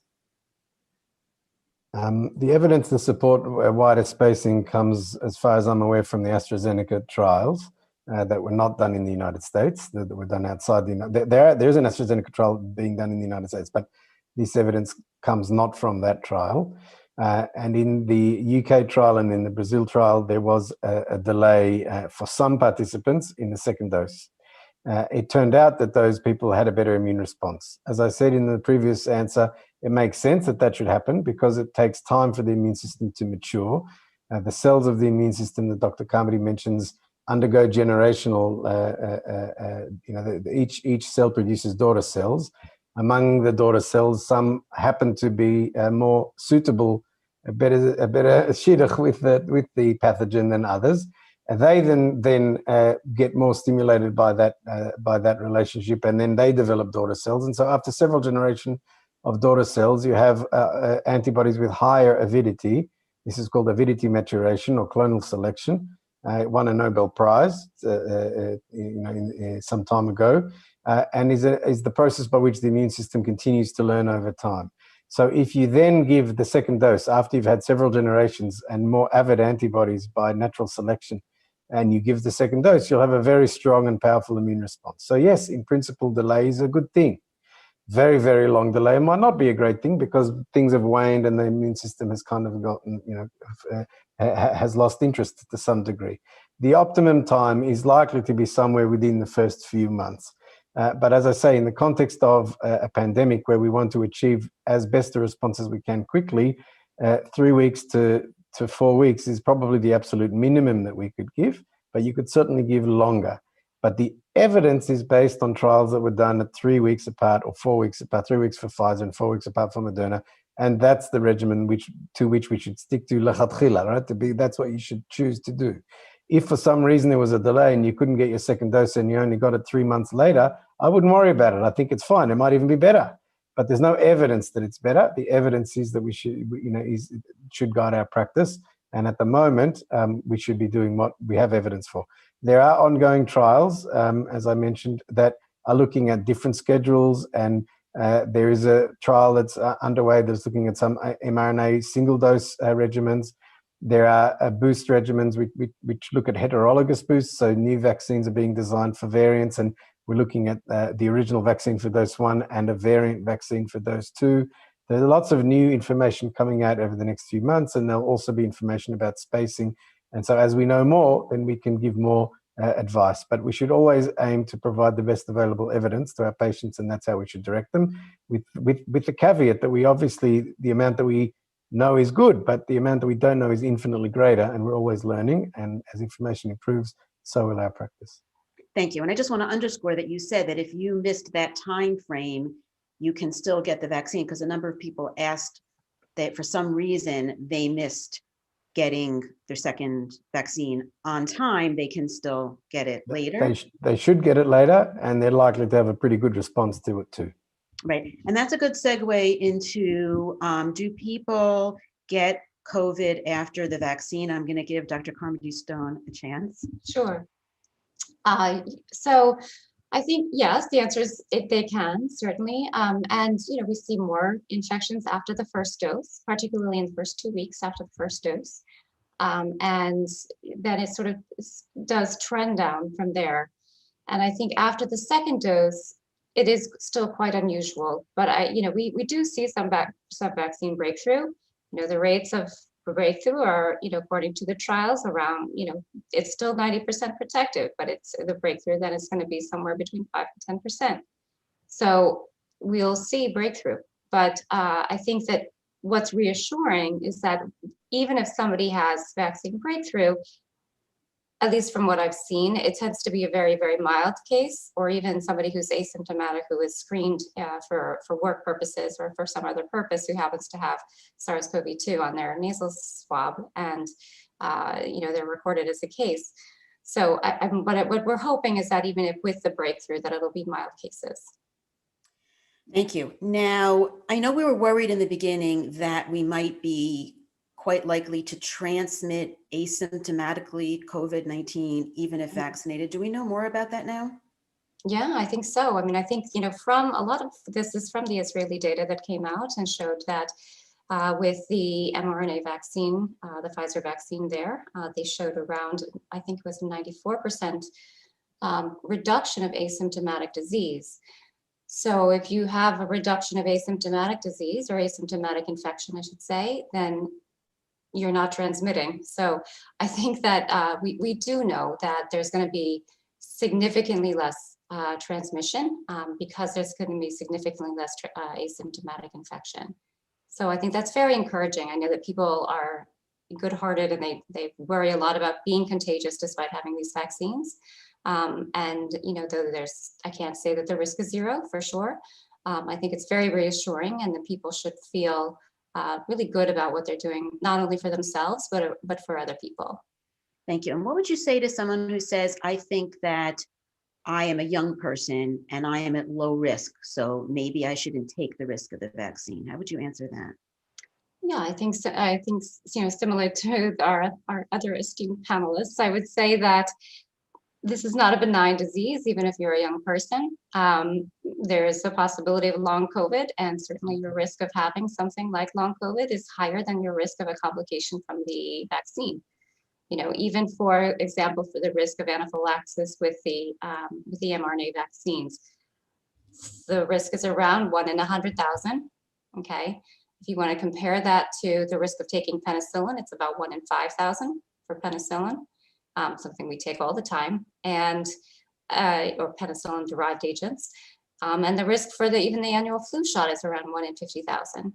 And I think the important thing is that for all of these vaccines and the delivery system that we have, there's very good monitoring in place. There's trained professionals who are knowledgeable in how to treat anaphylaxis, that are present, and people are monitored for 15 to 30 minutes after to essentially ensure that that response does not occur. I think overall my response to the question is, one, that it's not a benign disease even in young people. There's a risk of long COVID. There's a risk of complications that we don't that we can't even foresee, that we don't even know and have defined very clearly yet. And the risks of the vaccine are comparatively very, very low. And then in addition, we don't exist in a vacuum. We exist with our loved ones. We exist in the realm of people who've had transplants, who, these people are not mounting an effective response to the vaccine as somebody without sort of these immunomodulatory regimens that they're on. And so, we also exist in the setting of people who may not mount as well of as good of a response to the infection, to the vaccine. So I think, again, you're acting for yourself, but you're also acting for your loved ones, for your community. And that's really important as well. Absolutely. And someone actually, speaking of long haulers, somebody actually asked the question, do we know anything about whether the vaccine can help COVID long haulers, specifically teens and young adults? So this person asking clearly seems to have someone in their family who is a long hauler, young person. Yeah, I don't know in terms of the actual cohort data, but I know that I've seen that in the literature in terms of people being who've had COVID and have sort of long COVID symptoms and have felt that these symptoms have been relieved after taking the vaccine. So I have seen that. Thank you. I'm going to go back to Dr. Grazi. A lot of people asked, how do we know that there's no long-term effects to this vaccine? And a lot asked related to fertility. And I know you really addressed it, but I'm going to ask it more specifically and bluntly that way. And I will answer it more specifically too. How do we know? Well, we know because there's a science to it. How do we know that we can put a person on the moon and bring them back safely? How do we know that we can send astronauts up into space to live for years and years and years? How do we know? Why do we do that? Well, we do that because we believe in science and how it works, how the body works, how physics works. We know how vaccines work. We know that that the mRNA lasts for a very short time in the body. We know that it does not insert itself into DNA. We know that there are no DNA changes. The idea that this is gene therapy is really absurd. So what it does is it helps the body to mount an antibody response against a very deadly virus. That's not anything new. Vaccines have been around, as I said, since the 19th century, and they have not caused long-term effects. This is just another way of getting the body to mount an immune response in the midst of a pandemic. So that's pretty much how we know. I don't think that there's there's no scientific reason, certainly, to believe that in some way the vaccination that's given during pregnancy is going to harm the fetus. Just the opposite is true. The antibodies will go through the placenta and can show up in the baby when they're born. So, I mean, it's a very frustrating, you keep pounding away on those, on that vaccine skepticism, and I understand it, but it's very sad that we've gotten to this point where we just believe chatter, baseless chatter, instead of giving, dan lechaf zechut, all those scientists that work on making this vaccine, which we've heard some of the story tonight, and they know what they're talking about. We understand how it works, why it works, when it works. That's all been worked out. Vaccines have a long safety record, and it's just we can't connect the dots, really. This is not, I think that people know about DES and they know about thalidomide. Those were hormonal interventions that were undertaken during pregnancy, and obviously we know from now how those affected the babies. and the women who were born after being exposed as fetuses to DES. This is not the same thing. This is a completely, it's a novel virus and it's a novel vaccine, but we know how it works, and this is not going to cause harm to the fetus. I'd say really, if people are worried about harm that they can do to their fetus during pregnancy, then they need to think about naturally produced, or I shouldn't say naturally produced, they should think about environmental toxins that are all around them in their household cleaning products, in their personal hygiene products, in the plastics that are everywhere. Those are much more harmful to fetuses, and not only do they have direct harm, they have intergenerational harm. And I think the focus should be on eliminating those from your life, or at least reducing exposure, rather than having this fantastical notion of vaccine causing harm in the and not taking it in the midst of a pandemic, which is known to be harmful.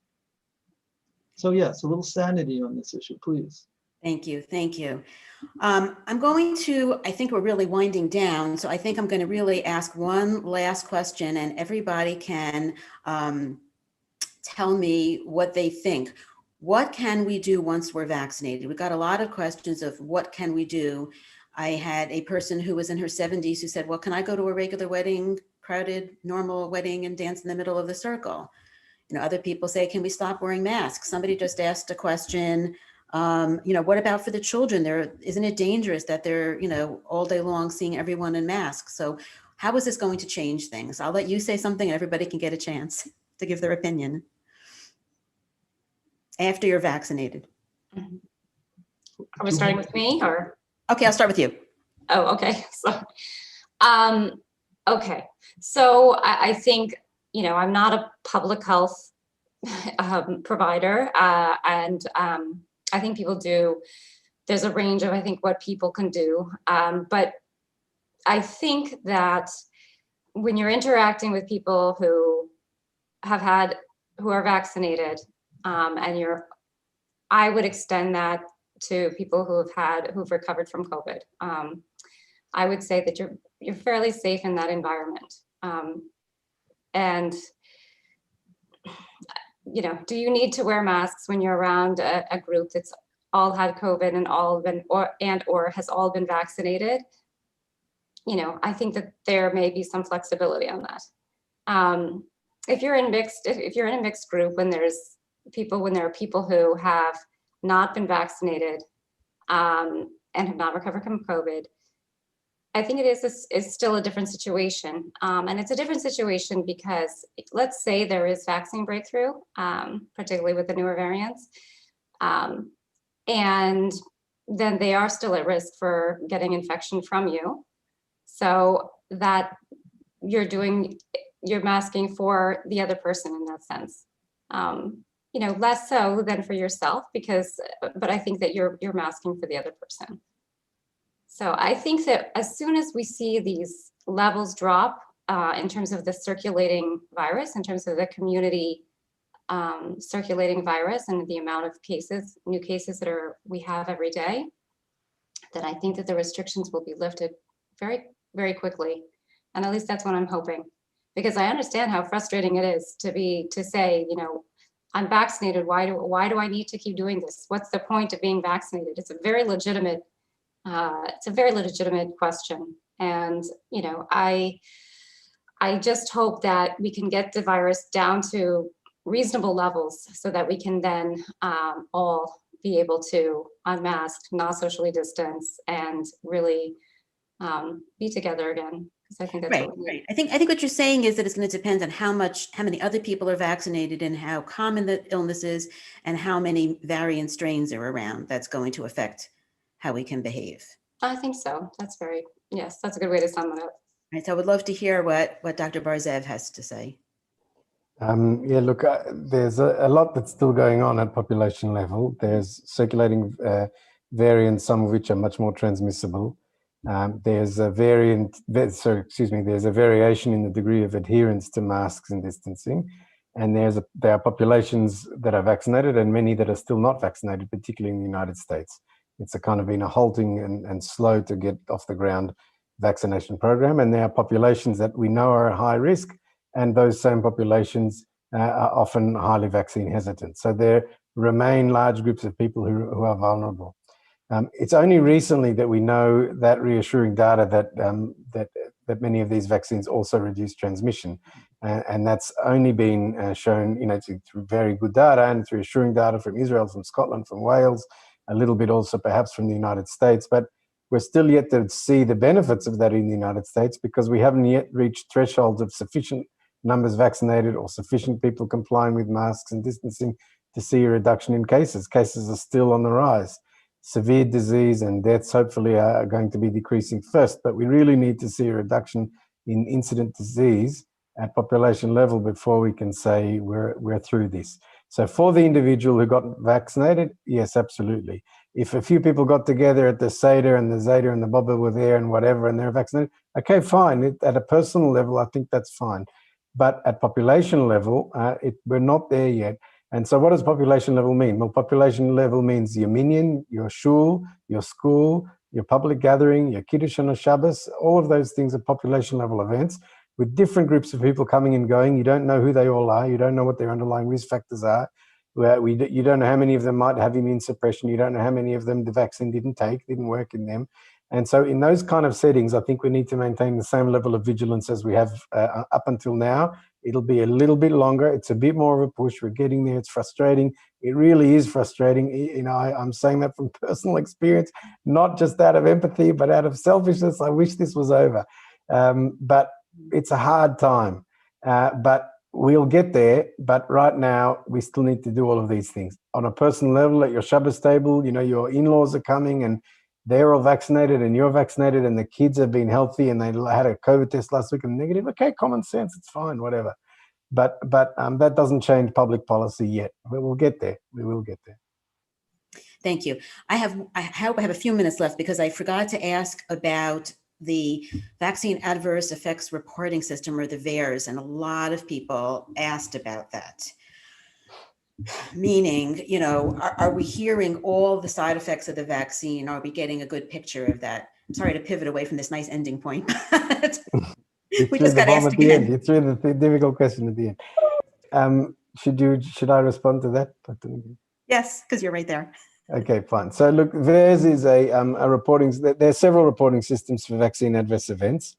The ones that are run by the CDC is the Vaccine Safety Data Link, the VSafe program, and VAERS. VAERS is a passive reporting system. If people, take a vaccine and then their head falls off, then they may or may not report it. If they have a really terrible little bad shoulder pain and swelling in their axilla, in their armpit, and fever, and they feel terrible, they may or may not report it. So we get reporting that's not designed to, nor will it pick up every single adverse event. It's not its purpose. Its purpose is to continue to have access to population-reported adverse events. There will be a bias in who reports and the severity of what they're reporting, and that's there. And furthermore, not everything that happens after a vaccine is induced by the vaccine. And we've spoken a lot, for example, about early pregnancy loss, miscarriage, and so on. That these happen commonly in first trimester, and they will happen after a vaccine simply by virtue of the fact that they would have happened anyway in first trimester. And at the moment, we're seeing rates of those events occurring that are comparable to the rates occurring in non-vaccinated people. But those events could be reported in VAERS. The fact that something's reported to VAERS doesn't mean it's caused by a vaccine. The fact that it's reported to VAERS means something happened after a vaccine. Okay, but it's really important that we have access to those data, because then we can use those data to try to infer, to make causal assumptions about it, and to do further investigation about specific areas of interest. For example, it's interesting that in VAERS, we've not seen spontaneous reporting from the community of blood clots in the brain that we've seen in Europe. Okay, and we would have expected to see those reported if these events are occurring in the United States. They're serious enough. Admittedly, they're rare. Admittedly, they may not be made by the person who has the event. Maybe their provider would, maybe family would, but anybody can report. In order to strengthen the association between cause and effect here, we also have the VSafe system where we actively pursue people who are vaccinated with questioning and through text messaging and so on. The Vaccine Safety Data Link tries to do the same thing. at large scale by comparing records of people vaccinated with records of hospitalization events. Beyond the CDC, there are other pregnancy registries that are international, like the CVIPA system, that records pregnancies, and anybody who's pregnant who's received the vaccine can report on their outcomes, good or bad. So there are multiple systems out there, and perhaps the most important system is a very alert, aware, and skeptical community. And I'm not saying skeptical in a pejorative sense. Part of good science is skepticism. And the community has now the means of reporting instantly to everybody, which was never the case before. Anybody who's, grandparent is hospitalized after a vaccine can put it on Facebook and put it on Twitter. These things get read. Part of what we do at Johns Hopkins is to use robots to scrape through and troll through, not troll is the wrong word, but to scrape through social media to collect those kinds of adverse event reporting also, so that we know what's being reported out there. Some of it might be entirely false, but we still want to hear about it. We still want to know about it. So there's a lot of eyes watching us, and that's a good thing, and it keeps us honest. Thank you so much. And I want to thank everybody here for being so honest, so transparent, and so informative. It's been really helpful. I know we didn't answer every single question. We are going to try to answer more of them in the future for podcast and for Instagram Live. So thank you so much. Thanks for having us. Thank you so much, Circulating. My pleasure to be here with everybody today. I learned a lot, certainly, from listening to the experts. And I want to wish everybody a Shavua Tov, Chodesh Tov, and don't forget to count the Omer. Oh, thank you. Thank you so much. I think Dr. Helman Ostrov is supposed to completely end this while I'm waiting. Yes, Oh, there you go. Good. Hi, I'm just going to make some closing remarks here. First of all, I would like to thank all of the panelists and Dr. Minkin for a phenomenal job. This was an extremely informative and educational session for me as well. I learned a lot. And I'd like to thank on behalf of JOMA everyone who attended. And we really hope that you gained insight and you have had your concerns, or at least most of you had your concerns and questions addressed. If we did not have time to answer your specific question, please follow us on Instagram or go to joma.org/COVID-19, where we will try to address any further questions or any remaining questions that we couldn't get to tonight. And as Dr. Minkin mentioned, we will try to address this through various venues, including podcasts, etc. In addition, I would like to mention a recording of tonight's events will be available on our YouTube channel. Please feel free to view it and share. And stay tuned for the QR code for the survey that will be posted here for a chance to win a $500 Amazon gift card. The survey is anonymous. If you don't catch it on the QR code tonight, you can go to joma.org/COVID-19 or vaxquestions.live. The link will remain live for 24 hours after this event. Once again, we would like to extend our heartfelt gratitude to our partners and volunteers who have worked tirelessly to make this happen. We did not receive any funding, as was stated multiple times. From pharma, I'd like to clarify. And please go to joma.org/COVID-19 or vaxfacts.live to learn about any future events. Thank you. Have a great evening and stay safe.